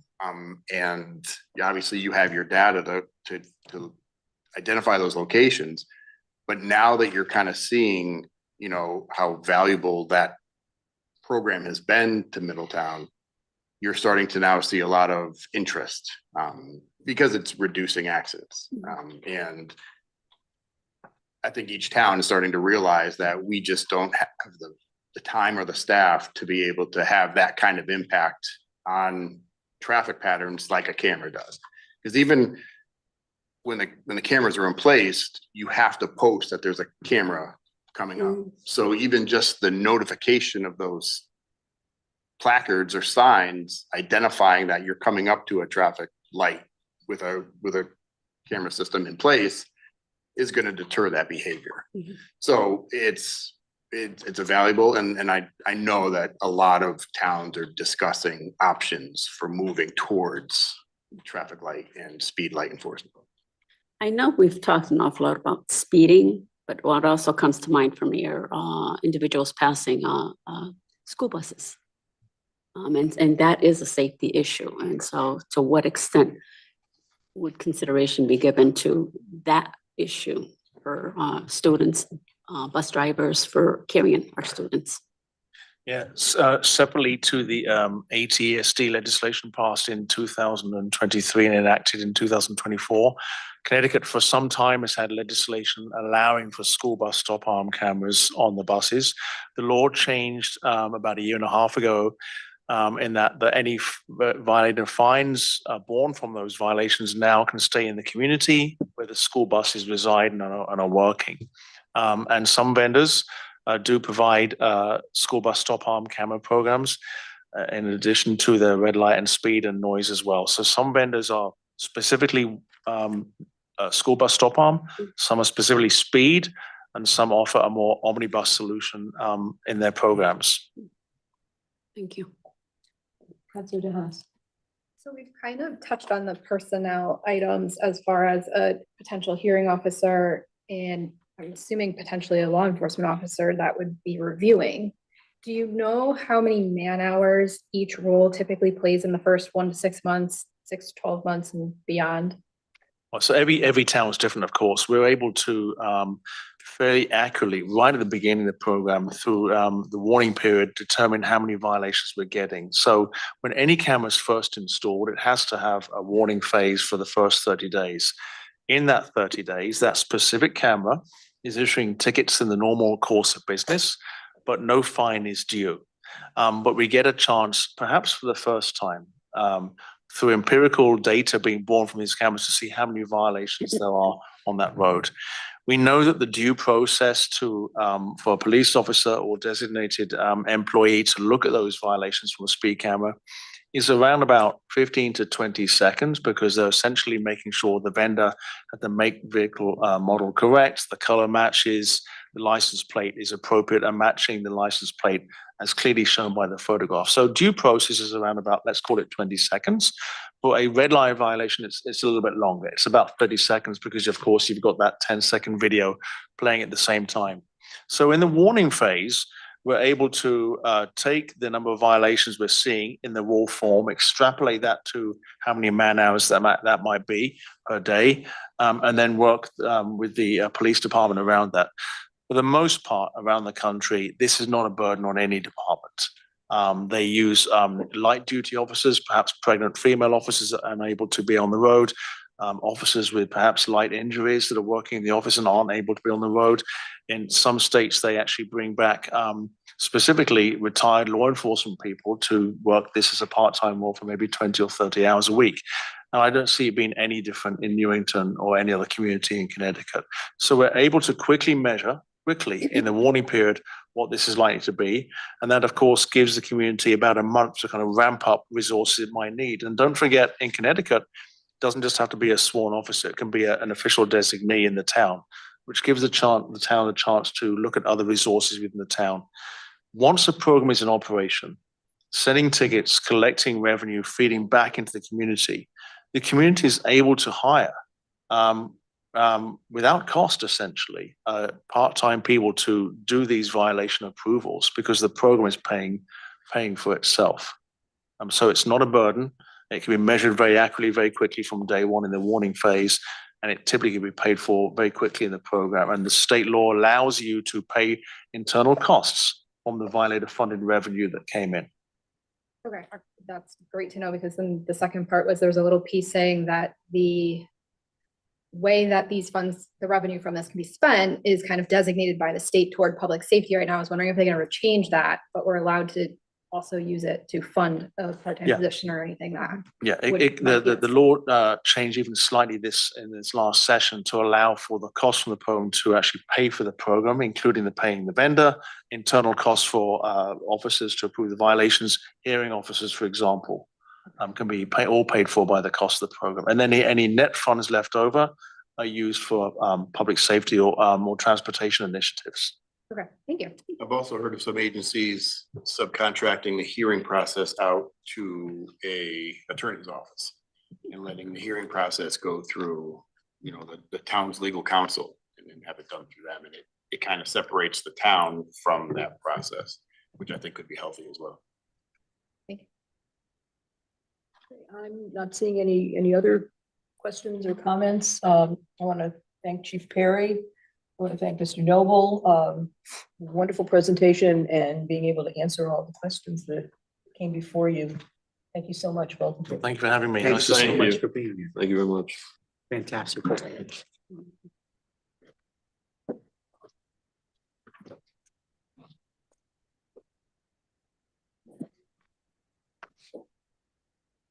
We're going to move forward now to public participation in general.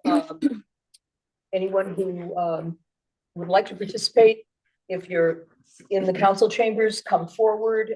You can also participate via Zoom and by phone. Do we have anyone in? Might as well. And Makes please, town look good, maybe. State your name and your address, please. You got it. My name's Jacob Knowlton. I live at 10 Hillside Street. In addition to living at 10 Hillside Street, I split my time in Brooklyn, New York, because I'm 20 something and I want to go dancing at night. But that gives me the privilege of living in an area that has these already. And it's interesting to kind of see them in action. When this bill in 2024 came out, I read it extensively, and I was concerned for equity reasons, but seeing it in action, they work. And you can tell, interestingly, what block has them and what block does not. And so I want to say to your concerns of teeth or anything like that, I think the biggest thing these cameras do is think about driving. It's a very subconscious action. How many times have we been on the road? I know I've done this where I'm driving and I'm like, the last 10 minutes are a blur. I don't know. I was just kind of muscle memorying it. But what these cameras kind of do, and I have the humility to say I've gotten one of these tickets, is it kind of makes me pay attention. My driving behavior is based off of infrastructure. When I have wide shoulders and clear sight lines, I tend to go faster because I know that there's less anxiety in my chest. I know there's less of a risk. And so growing up here, Willard is 40 miles per hour. We have a bunch of straightaways. And so my driving behavior kind of mirrored that. In New York, it's 25 miles per hour. So I got hit once and then I got hit again. And I was like, geez, Louise, I need to really pay attention. And it started changing my behavior. So, and I can tell kind of when I get to a certain point, my behavior becomes more subconscious. When I enter Connecticut, I become less aware as a driver. And this is part of why I'm such a transit advocate, is because I want to get off the road. I don't like being behind the wheel, but I'm a good driver. It's just I'm a little quick of a driver. I can tell that when these cameras are installed and when I'm going through these neighborhoods that I'm genuinely paying attention. I'm paying attention to pedestrians. I will say the one thing that I will recommend going forward is I noticed the intersections that post the cameras after the red lights, see drivers speed through the red light and immediately stop for the camera, which is dangerous for the pedestrians. I've definitely been in those intersections where I have to watch out and give an extra look. So my recommendation would just be pay attention to that and maybe post the cameras prior to the red lights. If anything, I think it stops that kind of behavior. But just wanted to voice my support and say that my real lived experience shows that these do work. So yay, thanks. Thank you. We have 3 people on Zoom. Yeah. Good. Want me to- Yeah, could you do that? Sure.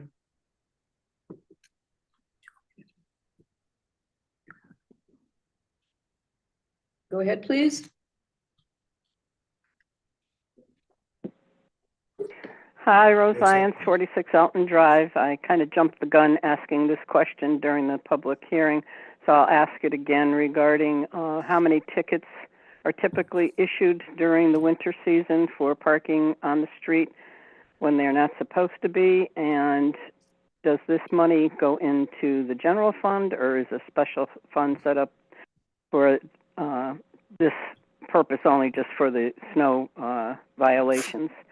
I also wanted to ask again, and I've asked before, about public participation, and I know you're aware of it's a gray area, but just a reminder, I think there's going to be a Rules Committee meeting soon, and I'd like to see it uniform as to when you read things into the record, when you don't. I don't take my time to go and look at the minutes to see if letters that are written are attached to the minutes. And I just kind of feel that if someone wants or takes the time to write something, that it should be acknowledged at the table and give the counselors a chance to answer the questions posed or the concerns posed in the email, and let the other residents know what the other person's concerns are as well. I also had a question, I guess,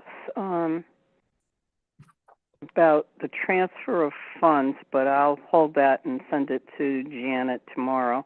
Earlier tonight, you had a meeting on legal matters, and I understand it was an executive session, and I understand the reasoning why.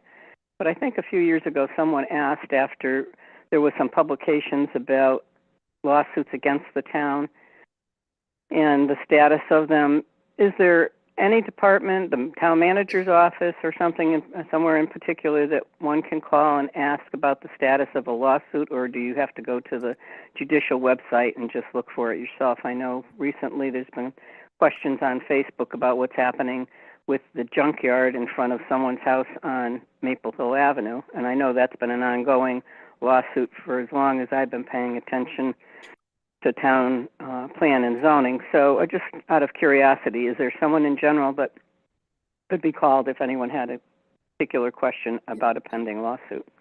That's it for now. Thank you. Thank you.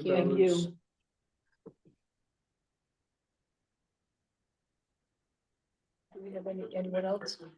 Okay.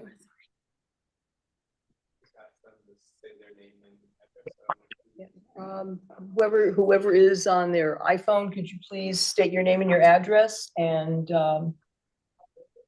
we will begin. Okay, Dana Havens, 113 Stoddard Avenue. I have a question. If these get approved and then I get like 10 tickets and never pay them, will this go against my credit report? And if I get 20 tickets or even 2 tickets and never pay them, how does the town enforce that? Like, can I just say, haha, they can do nothing? Or is there some tax lien or anything like that? Not that I'm planning to not pay the tickets if I get one. Thank you. Thank you, Dana. You're welcome. Anyone else in the building? One more online?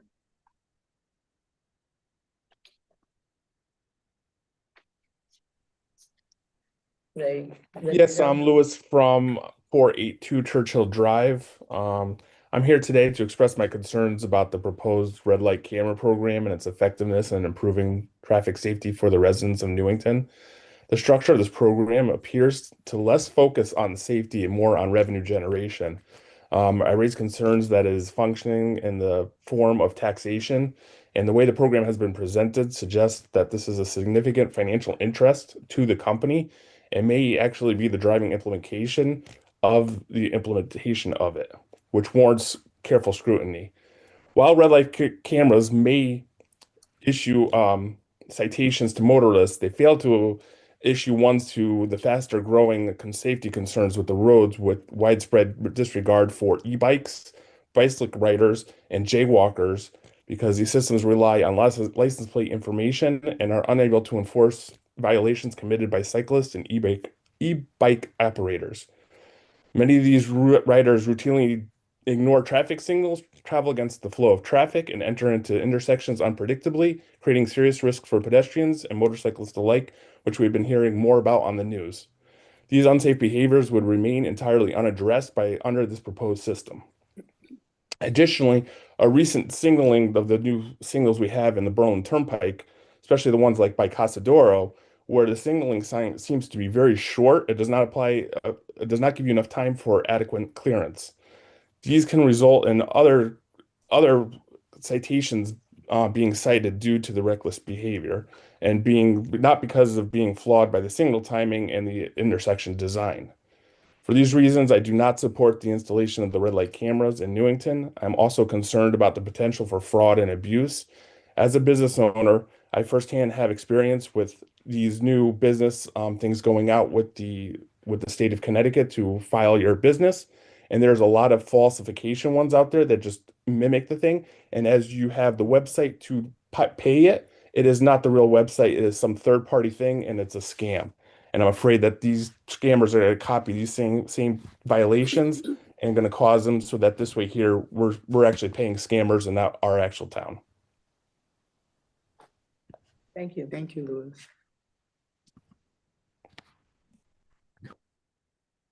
Is there anyone else? There's Rocco. We have one more. Okay. Please go ahead, state your name and your address, please.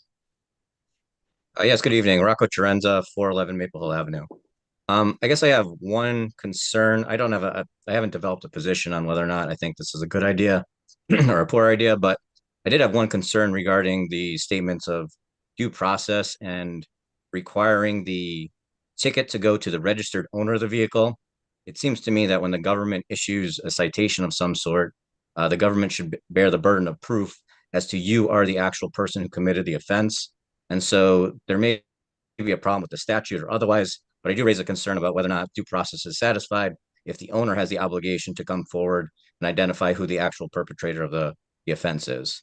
With respect to safety issues, I would suggest that possibly one of the remedies that might exist first is to extend the length of time that yellow lights are in operation. Basically recalibrate them to extend the yellow light by additional second or two so that you have less people actually running through the red light and would increase the safety to other people at that intersection. So I guess it's one concern and one potential remedy prior to installation of red light cameras in this area. That's it. Thank you very much. Thank you. Anyone else online? Anyone else in the building who would like to come forward and speak? If not, then do we have any other email correspondence? Other than that one, no. Okay, and that was requested not to be. Correct. Placed. And then I will entertain remarks by counselors on the issues raised in public participation.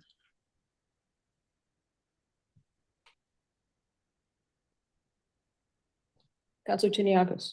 So I'm gonna try to hit the list here. Ms. Lyons asked if the money would go towards the general fund. I believe they said that it's a broad stroke, but it has to be geared towards public safety. Well, the question I think she was asking was in the context of the overnight parking ordinance. Oh, the overnight parking. So Okay. to that question, we issued 155, I believe, citations last year.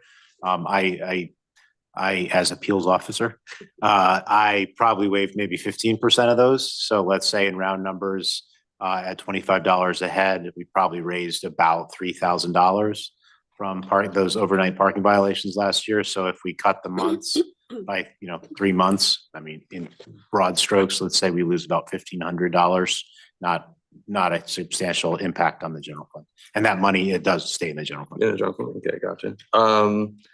And then Ms. Havens had asked about her credit report being affected, but from what it seems like they can't share that data with anybody. So if it doesn't go to DMV and it doesn't get points on your license, I doubt that it's going to go towards your creditors.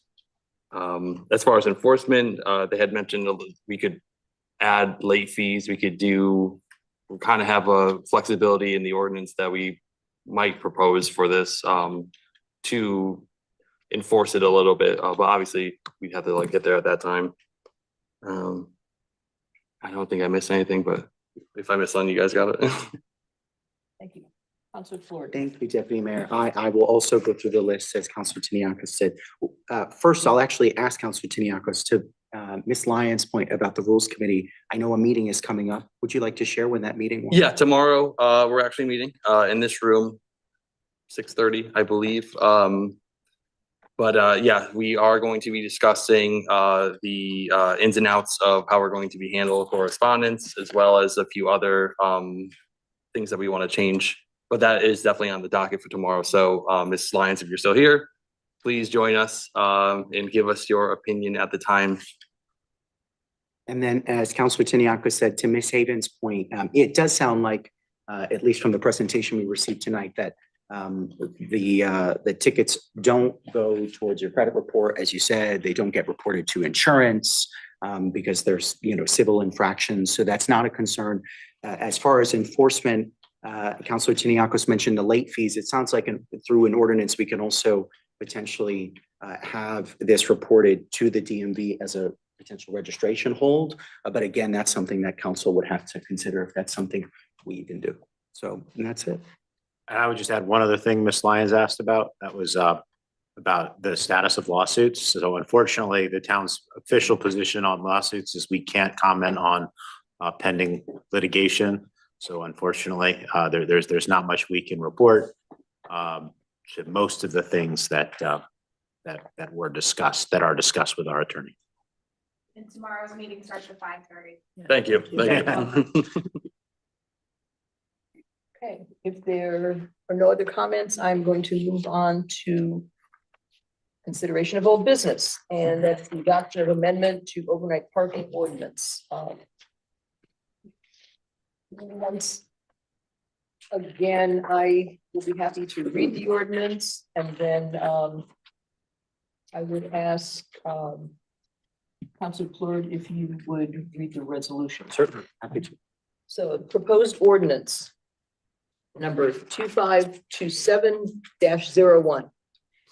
Be it ordained by the Town Council of the Town of Newington, the Chapter 404 Vehicles and Traffic, Article 2, Nighttime and Winter Parking of the Newington Code of Ordinances is hereby amended. Chapter 404 Vehicle and Traffic, Article 2, Nighttime and Winter Parking. Section 404.5, Nighttime parking limit during winter months. No motor vehicle shall be left parked on any public highway for any period of time longer than 30 minutes between the hours of 2 a.m. and 6 a.m. of any day during the months of January and February of any year. Section 404.6, parking during snowstorms. No motor vehicle shall be left parked on any public highway during any snowfall or at any time during a period of 8 hours after the end of any snowfall. No motor vehicle shall be left parked on any public highway at any time in any manner which impedes or interferes with snow plowing operations. Section 404.7, removal of violations. Any vehicle which is left parked in violation of this article in such a manner as to constitute a hazard or interfere with the normal movement of traffic or snow removal operations may be removed from the highway by the police at the expense of the owner of such vehicle. Section 404.8, assessment to vehicle owner when vehicle removed. The entire assessment to the owner of the vehicle removed pursuant to Section 404.7 will be as provided in Section 225-1 of this code for violation of this article, as well as the charges for towing and storage. Section 404-9, exemptions. This article does not apply to vehicles of physicians on call or emergency cases of any other nature. Permission for overnight parking may be obtained from the police department in unusual cases or conditions. Copy of this proposal. The proposed ordinance is available in the town clerk's office, 200 Garfield Street, Newington, Connecticut. Councilor Lord, would you please read the resolution? Yes, Deputy Mayor. Resolved that the Newington Town Council hereby adopts ordinance 2527-01 to amend chapter 404, article 2, nighttime and winter parking, a copy of which is attached to this resolution. Second. Your motion has been made and seconded. Is there discussion? I mean, I would suggest to maybe think about adding this number to this.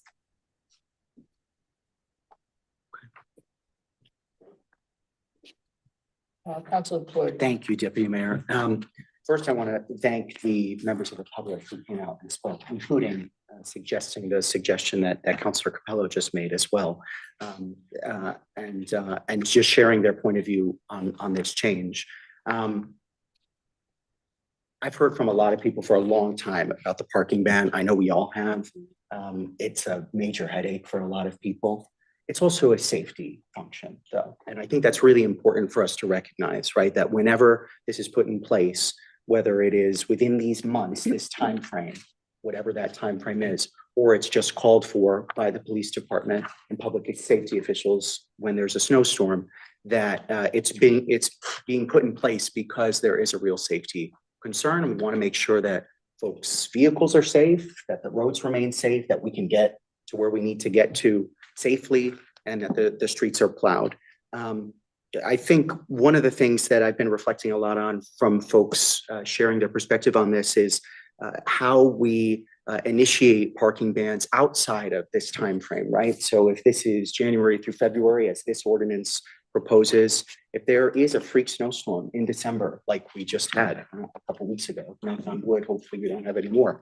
But how do we go about mitigating that situation, knowing that, this ordinance, if this were adopted, to cover that date?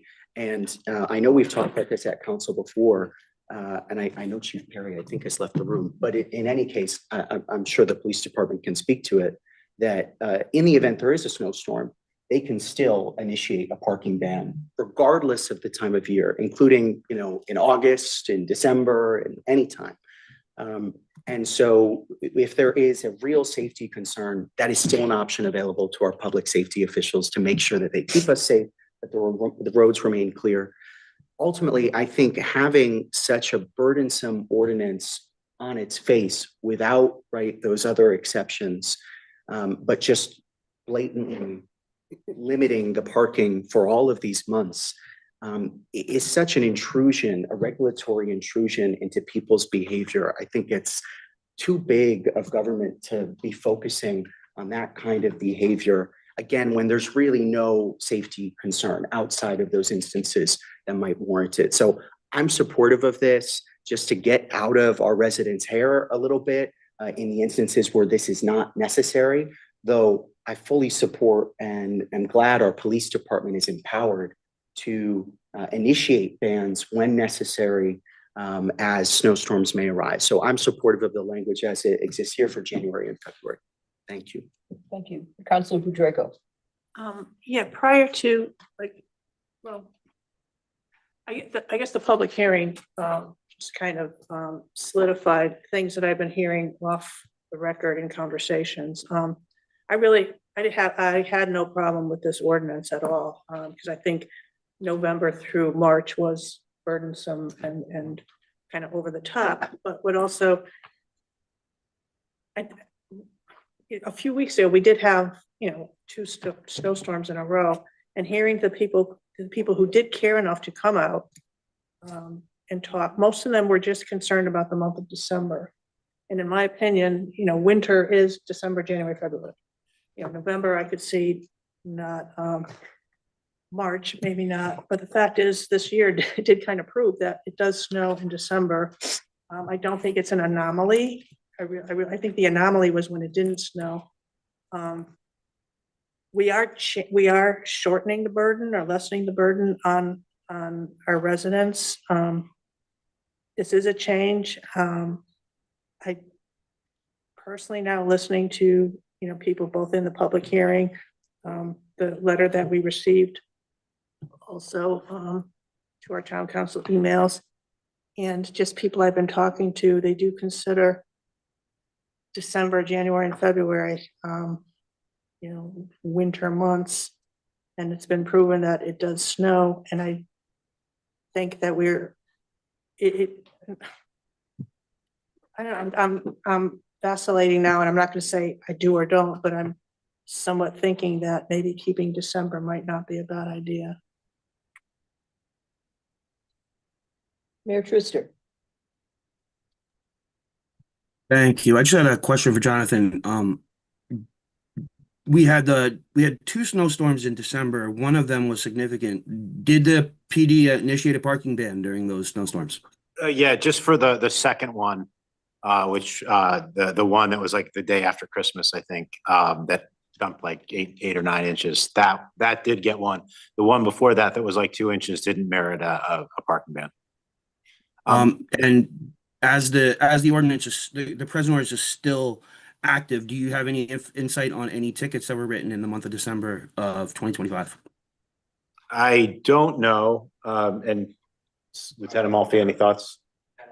Yeah, we don't know that off the top of our heads. I'm sorry.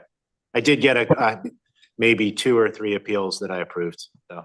Okay. But the parking ban was put into effect in December, and by all accounts, the plows were able to get through and do everything all well? Yeah, correct. I mean, yes, correct. I think that is a general statement. That was correct. Great. Thank you. That's all I had. Thank you. Councilor Tiniakis. Yeah, I mean, personally, I think leaving it as is January and February, I don't think it's gonna have a necessarily negative effect in the month of December. I'm looking at 30-year trends right now for snowfall in Connecticut. For the past 17 years, temperatures have been higher year over year. As someone has said, global warming is a thing, climate's changing. I just don't see the possible negative effect by not including December, just because we have safety guards, we have our police force who's able to enact these things on the fly when needed if we do get a freak storm and stuff like that.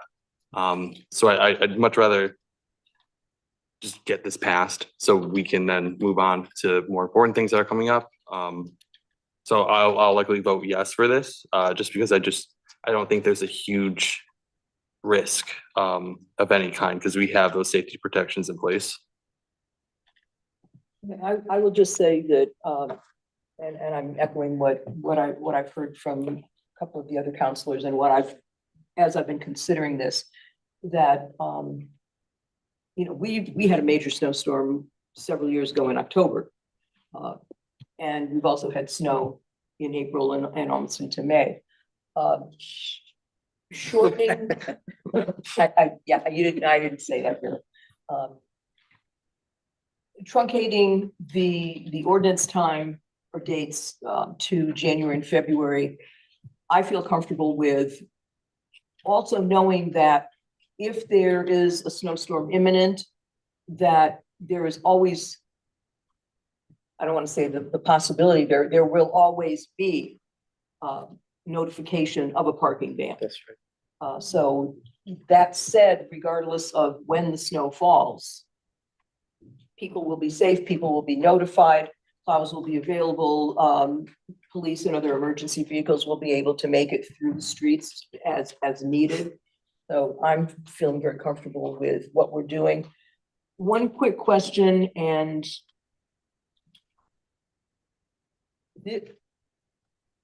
as we vote and we consider this would be taking place in 2026, or this would be? Well, it would, by ordinance technically takes effect 15 days after enactment. All right. But the practical impact is it wouldn't be, the police would stop enforcing the ban effective on March 1st. So if we don't adopt this ordinance, they would continue to enforce the ordinance through the end of March. If we adopt it today, then they would stop enforcement on March 1st. Okay. Thank you for that clarification. Councilor DeHaas. So part of what we were discussing with the red light cameras was behavior modification. So some folks still know our existing ordinance begins in November. So December is still covered by that.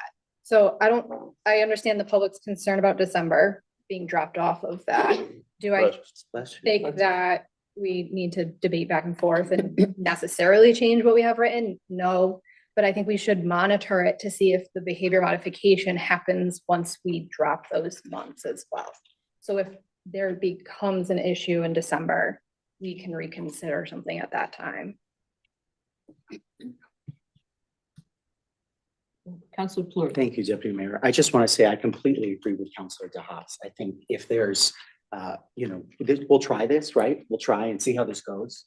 And right, if there are, routine snowstorms that start happening, right, in parts of the year not covered by this, right, then I think we have to reevaluate.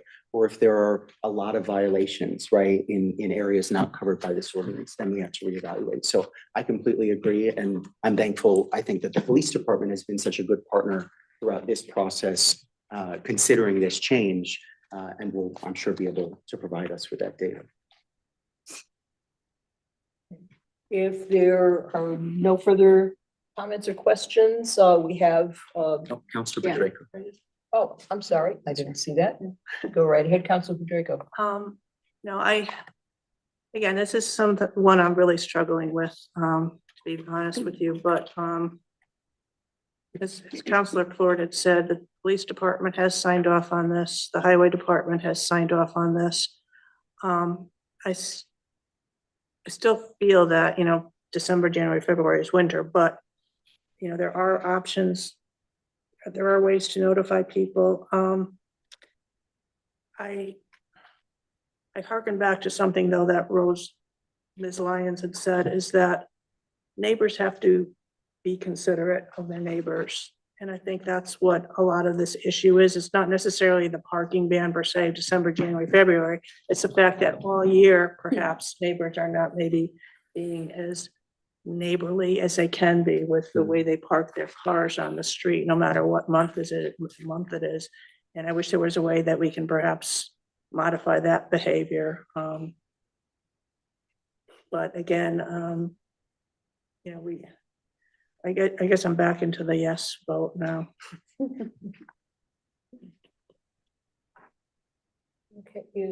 If there are no further comments, we have a motion that has been seconded. Susan, can you do a roll call vote, please? Yes, Counselor Draco. Yes. Counselor Capello. Yes. Counselor DeHaas. Yes. Counselor Gonzalez. Yes. Counselor Nieves. Yes. Counselor Fleur. Yes. Deputy Mayor Rada. Yes. Counselor Timiakos. Yes. Mayor Tristan. Yes. Okay, 9 yes. Motion passed. Thank you all very much, and thank you for, I mean, it was That's a well great considered. discussion. And, That really was. and thank you for the commentary. Next. I found it here, are our tax refunds. And Councilor Budrako, could you read that resolution? Oh, yeah. Just like old times. Yep. Resolved that property tax refunds in the amount of $42,275.55 are hereby approved in the individual amounts and for those named in the request for refund of an overpayment of taxes certified by the revenue collector, a list of which is attached to this resolution. There a second? Second. Was that Kelly? By Councilor DeHaas. A discussion? If not, all those in favor signify by saying aye. Aye. Opposed? Abstained? So moved.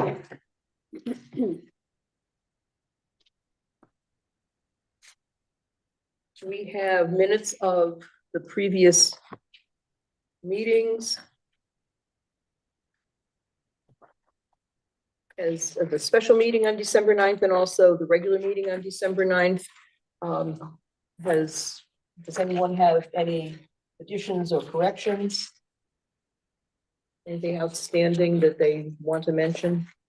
You, Deputy Mayor?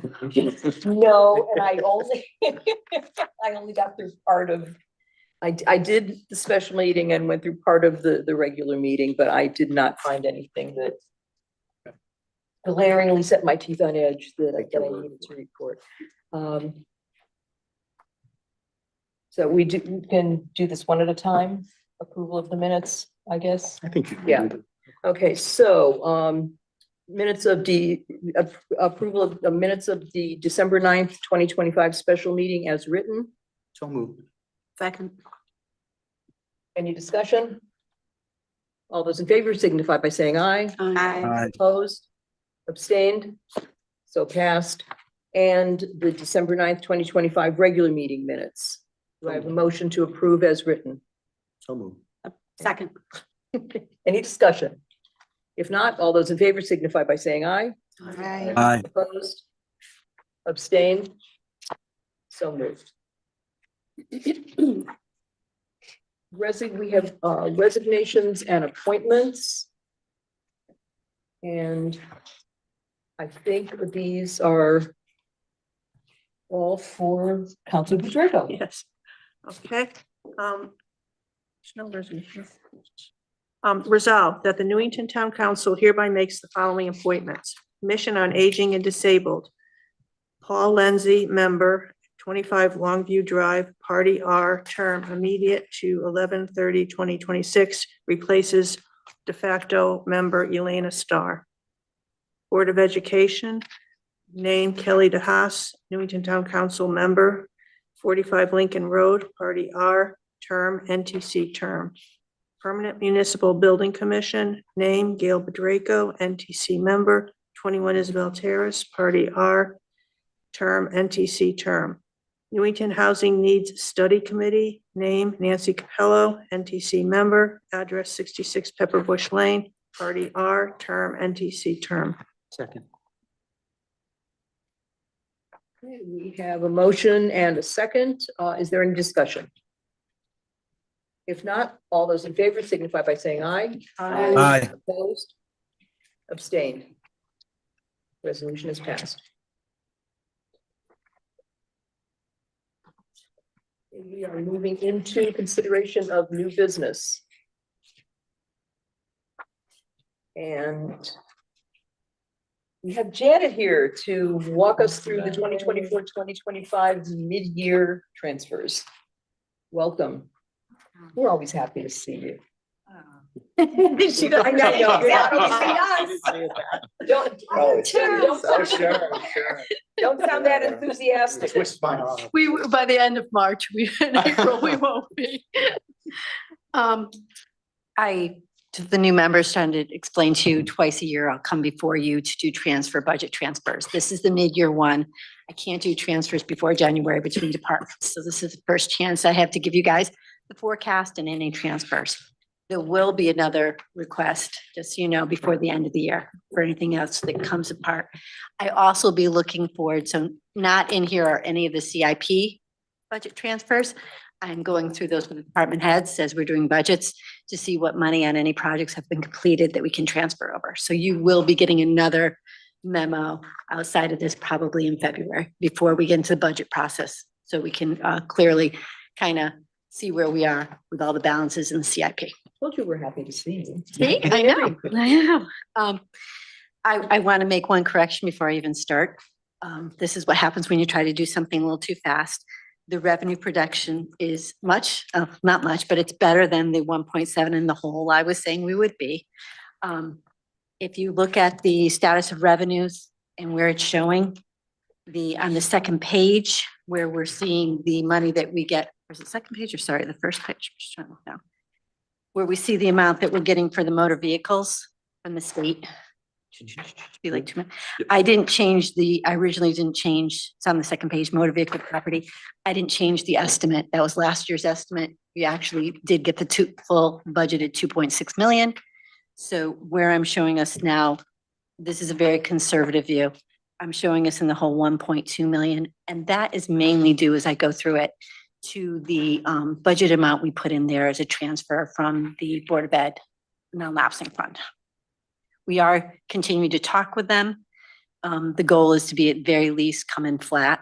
So the communications are open. We're talking with them, and that is our final target. But as I say, when I say this conservative, this is the worst case scenario I think we'll see for revenue. And I'll start from the top. When you look at the current year levies in the very beginning, I'm only showing us be about 300,000 favorable. We're typically better than that. I have seen that our collection rate is up this year. I'm waiting to get the January figures before I can commit to anything higher because this is our second collection. I want to see how we do on the supplemental motor vehicles before I can say I can up that amount anyway. The next big, I'll say favorable variance we're seeing is building permits. They are trending pretty well. This is conservative. This can go up. This is just based on historical trends for the last 6 months, but we know there's building in town going on, major building. So this amount, this 50,000 might increase. By the way, I should say, I've said it before, negative numbers on this one are good.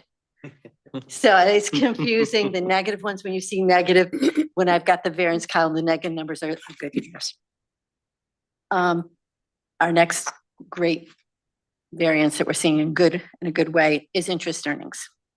I'm showing that coming in at about $700,000 favorable.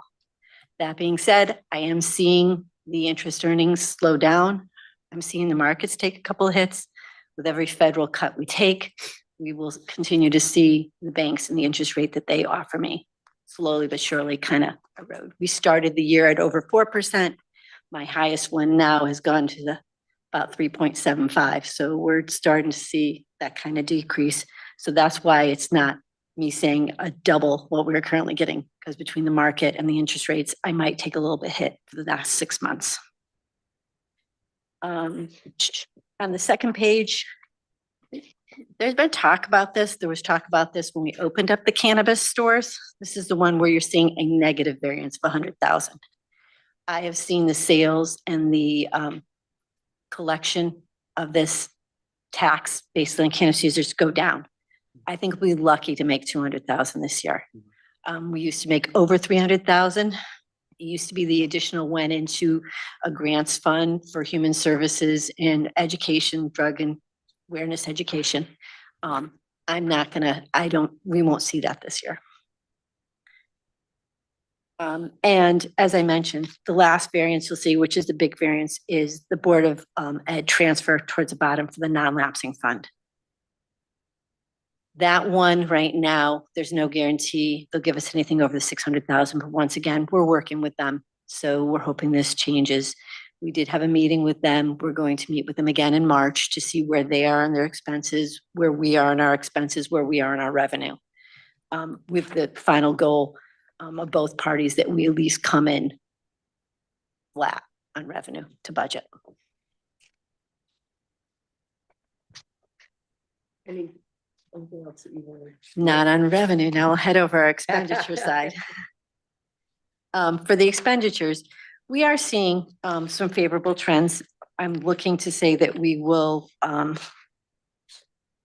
end the year a little over $1 million favorable. Once again, this is very conservative. One lovely snowstorm and we can start to see stuff head out the door.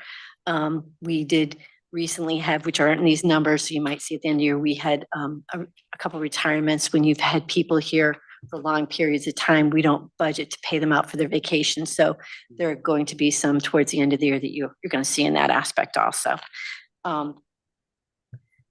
The favorable areas that we're kind of seeing is elections, because we were showing 58,000 positive by the end of the year for them because of the fact that they budgeted for 2 elections and we only had 1.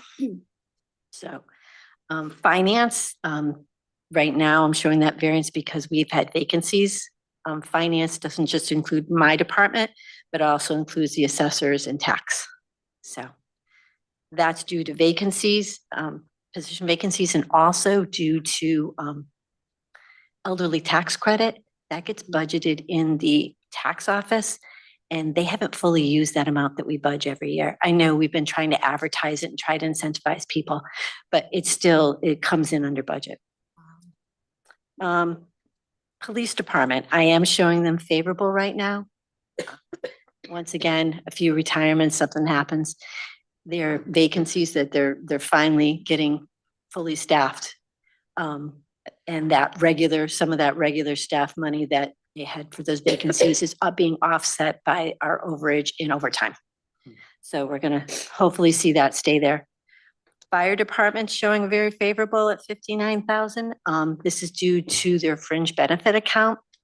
They budgeted for stipends for 130 members at 2,000 apiece. And we only came, so that's $260,000. They only came in at 185. So the majority of that is all that one-time stipend. Street lighting, we anticipate a higher rate increase this year than we're actually seeing. So lucky enough, I'm hoping that holds. Highway department, they're favorable at 91,000 approximately. This is due to material costs coming in a little bit less than we anticipate in some of the fuel usage and cost. And same with solid waste. The tonnage, we get charged by tonnage. So right now we're kind of going underneath that. And the last one being employee benefits. These are just my big one hitters doing well. That's coming in favorable, 180,000. Once again, with vacancies that we've been having in some positions, it leads to us not having to pay the full amount of employee benefits. Now, where we're going to need to do some transfers, and I highlight them on the memo, they're not large transfers. I'm looking for a total out of contingency at this time of 61,000. For the town manager's department, for the town clerk, for engineering, for building, from human services and ground maintenance. These all are a result of contract settlements that we had at the end of the year, that these departments, we didn't budget it in the departments, we budgeted in contingency because we hadn't settled the Teamsters contract or AFSCME. So those amounts were put into contingency. Some of the departments could absorb those increases without me having to do a transfer. These are some smaller departments that can't. They need to have the transfer done to them. I'm saying 61,000 coming directly out of contingency at this time. And that still leaves you with, I believe, over 300,000 still, maybe a little less. Let me just take a peek.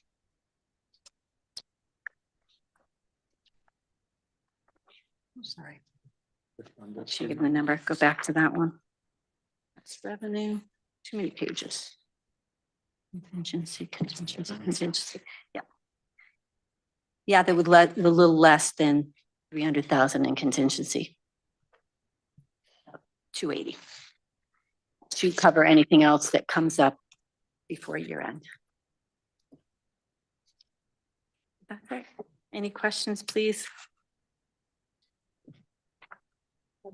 Thank you, Deputy Mayor. Thanks, Janet. Yep. I just have one question. I have no problem with the transfer. In layman's terms, Mhm. can you describe what happened with the non-lapsing fund? Because as Sure. a layman, I see we budgeted, right? Yes.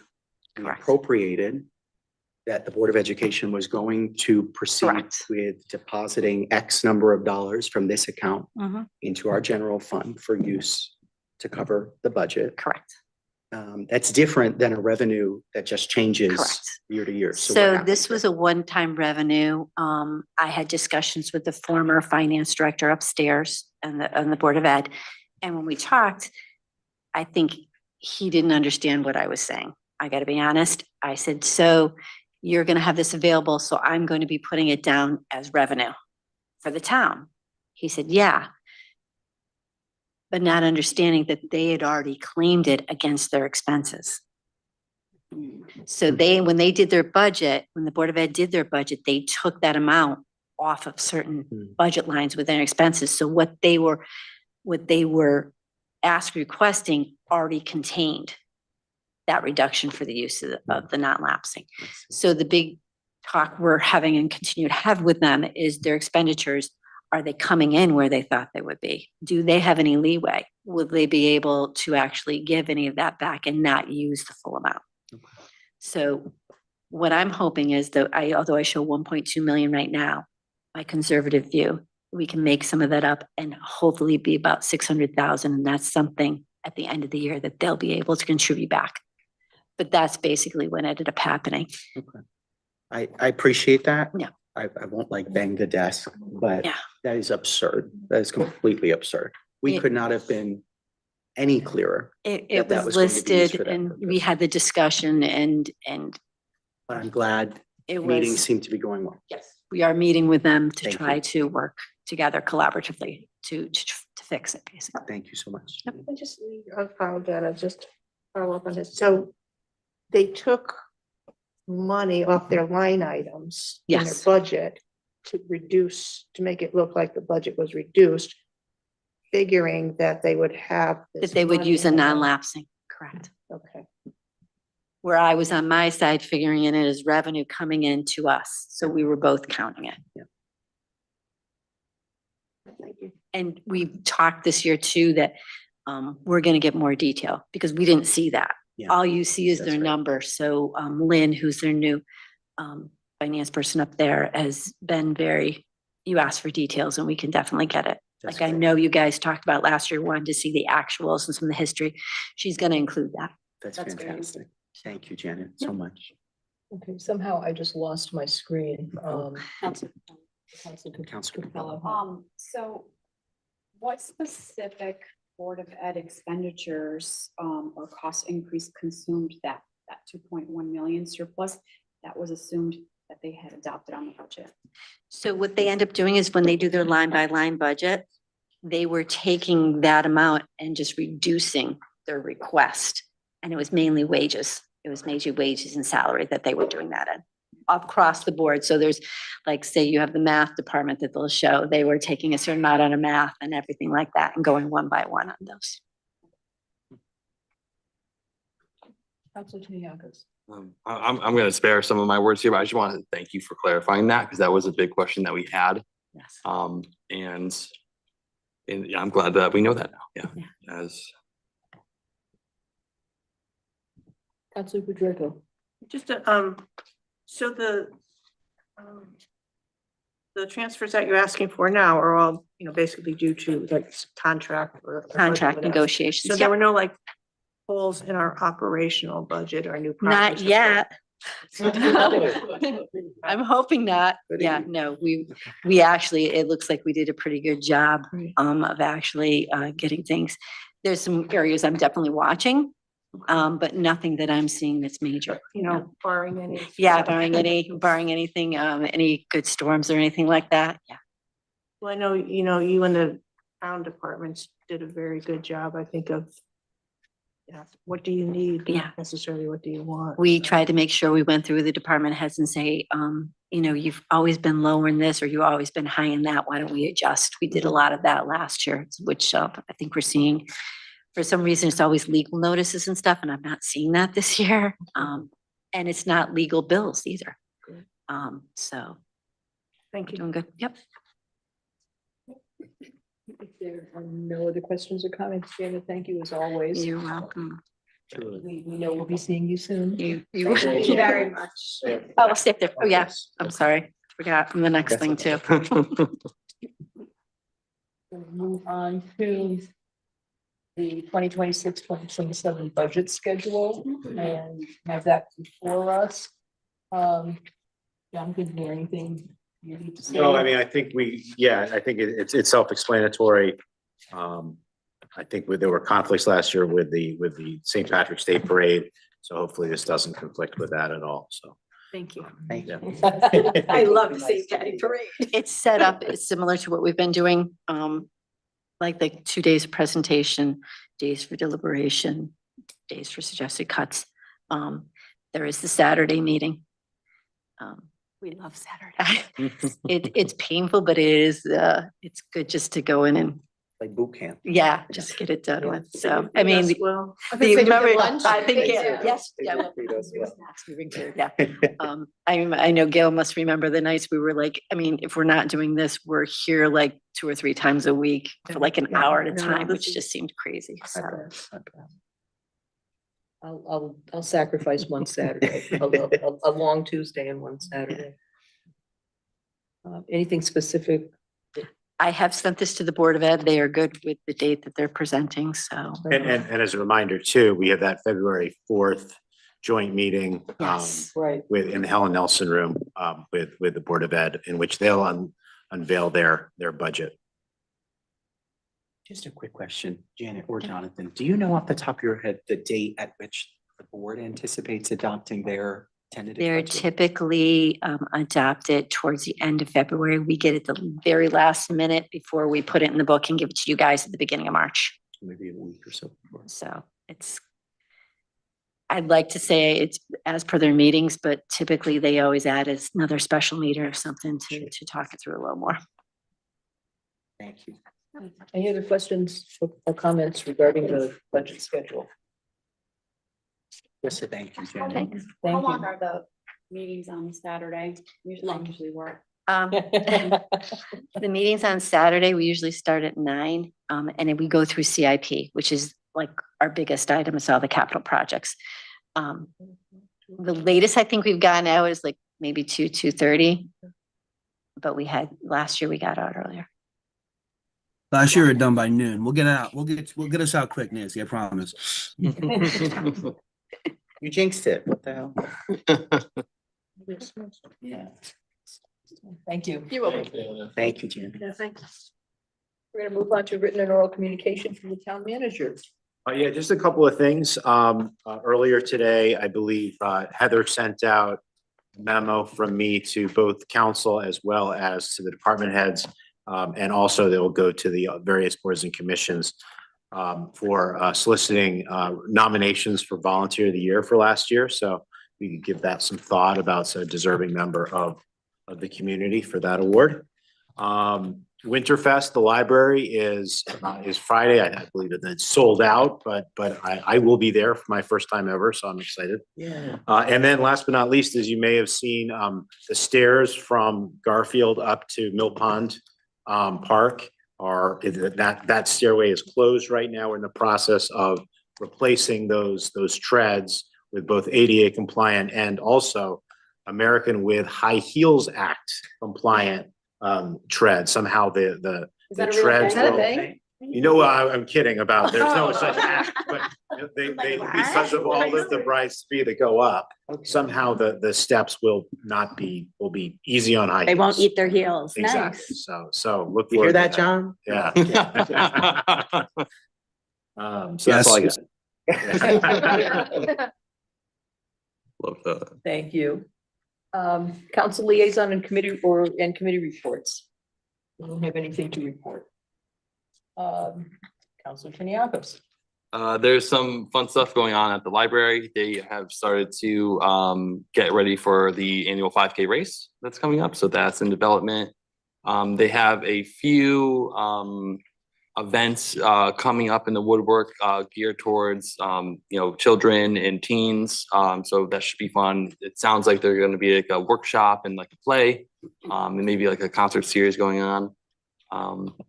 They are thinking about changing the date for when they usually do their in-house concert, so it doesn't keep falling on the same day as Night of Lights. So hopefully that you can have more people in town be able to attend both events.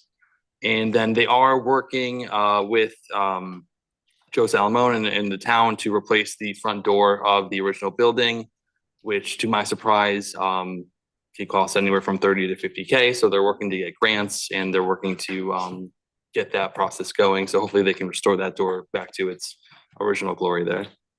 And I wasn't able to go to the senior disabled meeting this week, so I don't have any report there. But yeah, Mr. Haas was there.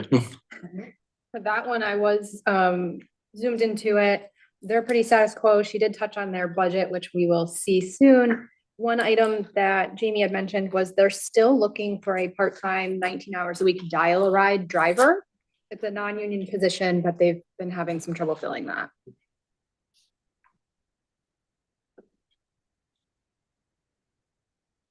Councilor Floyd. Thank you, Deputy Mayor. Just a couple of updates. Councilor Draco and I attended the very first meeting of the Permanent Municipal Building Commission. It's very exciting.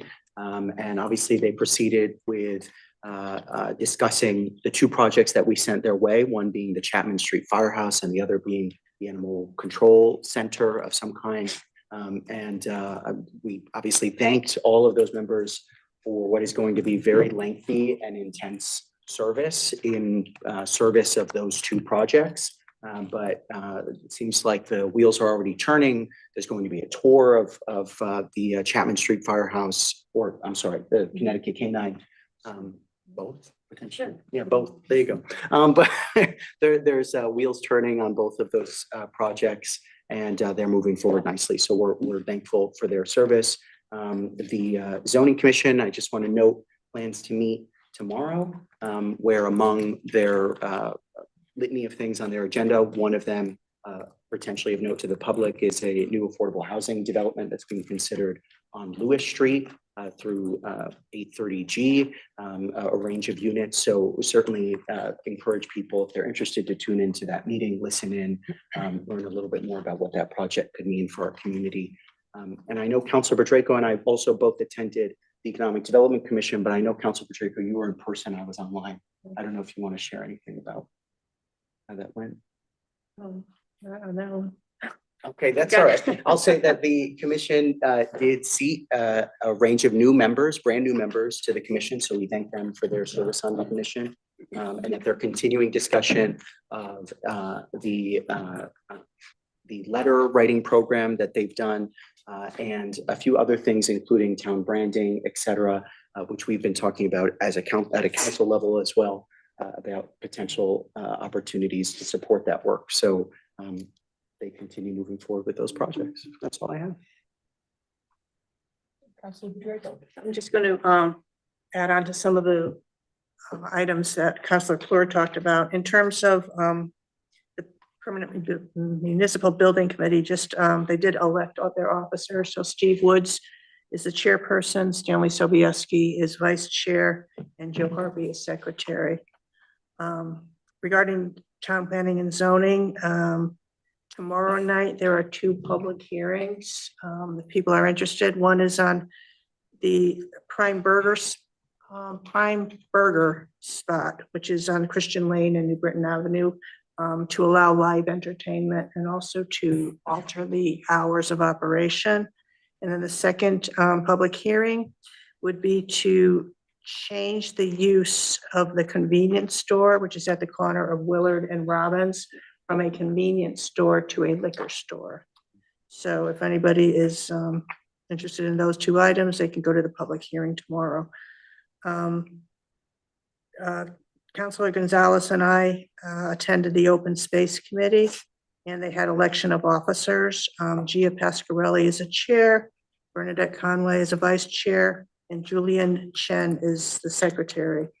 And basically they'll, this discussion resolved around resuming the identification and prioritization of parcels within town that could possibly be considered for open space needs, but they kind of got started last year, but other things kind of got higher priority. So the commission is going to be actually, the town planner is going to be resuming the identification of those parcels. Okay, thank you very much. Next, we turn to our second public participation of the evening. Anyone in the council chambers by phone or on Zoom who would like to speak, please come forward, or Scott, you can pull them up. Nobody online. Okay, anyone here who'd like to speak? Hi, Jacob Knowlton on 10 Hillside Street. Just want to say thank you once again for your stamina going into the late hours of the night. I just wanted to speak to one of the comments earlier from the public. Something that I get quite often working in kind of the planning transportation world is kind of this emphasis on e-bikes and the safety around them. And while absolutely it's important to consider these, especially as a new technology, there's something to consider. What I've noticed is that people apply the same responsibility to kind of all modes, which is interesting to me because similarly how like the police wouldn't respond to someone with a gun or a knife the same way, right? They're different things. They offer different levels of threat. You don't respond to cars and e-bikes and pedestrians the same way. So when planning, even in my field, there's kind of the old faction that kind of treats everything the same. And then there's the newer faction that are kind of segmenting out these levels of stress and levels of responsibility each one of these modes provides. And I just want to put into y'all's heads just to think about that. The larger the vehicle, the more threat they offer, right? Because you're encased, the person inside is safer, but they're also larger, they move faster. And so that's the variable that is offering the danger in the moment, right? Technically, for example, I didn't know there was any kind of comments on jaywalking still today, but technically you should have streets safe enough where a person doesn't even need to look to be able to cross the street. And why I say that is because my colleague made a great point today while we were debating this actually in my office, where you have blind individuals and they should be safe enough to cross the street, whether that's by pressing a button and being notified, but for those smaller crossings, it's really the responsibility of the person who is in the more holds the power in the situation, right? So all I'm saying is keep in mind the priorities you have when it comes to enforcement and when it comes to resource allocation. And really that priority being on larger vehicles and that kind of situation. Really you want the most amount of pedestrian activity as possible because that's healthy, you live longer, that's good stuff. So that's all I wanted to say. And once again, thank you guys so much. I'm sure I'll see you again next month. Thank you. Thank you. Thanks, Jake. Any other public? Okay. Go ahead, Ms. Lyons. Hi, Rose Lyons, 46 Elton Drive. I just wanted to thank Jonathan, town manager, for answering the questions that I asked, and also for Matt and for acknowledging my questions about the public participation. As much as I would like to join you at your meeting tomorrow night, I have other plans.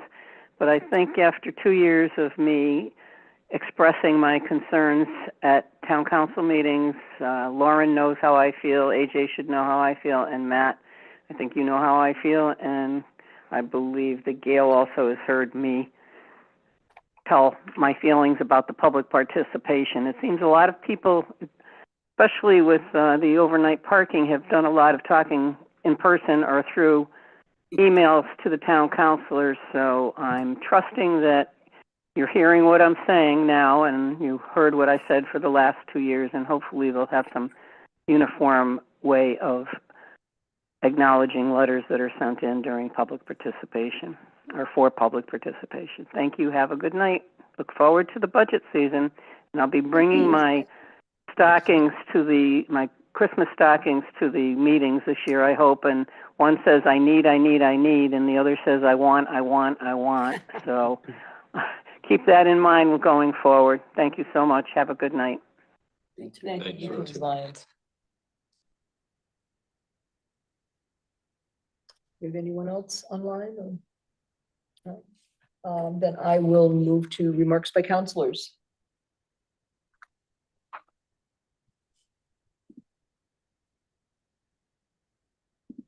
We have no remarks by counselors. Any informational items that we didn't speak to? Oh, just Mayor one Trister. moment. We have Mayor Trister. No comment. I Yes, just wanted Mayor. to, no remark. I just wanted to point info items. Winterfest is this Friday at the library. I know tickets are sold out, but I hope to see everybody there who got a ticket. It should be a great time. Thank you. Hope you're feeling well soon. Councilor Plord. Thank you, Deputy Mayor. No comment other than thank you and congratulations to Deputy Mayor Rada for running a very successful meeting and a very tumultuous, turbulent meeting. This was a pretty intense one. So you did a phenomenal job. I'm sure we're all very grateful. So thank you. Well, thank you very much. It's a great council. That's right. You're here. And be careful with that gap on. Yes, I did. I was more gentle as the evening went on. I didn't, Councilor Gonzalez was jumping out of her chair, so I was. And get well soon, Mr. Mayor. Yes. Please. Yes. Okay, if there is nothing else for the good of the order, I will entertain a motion to adjourn. So move. Second. All those in favor? Aye. We are adjourned at 9:17.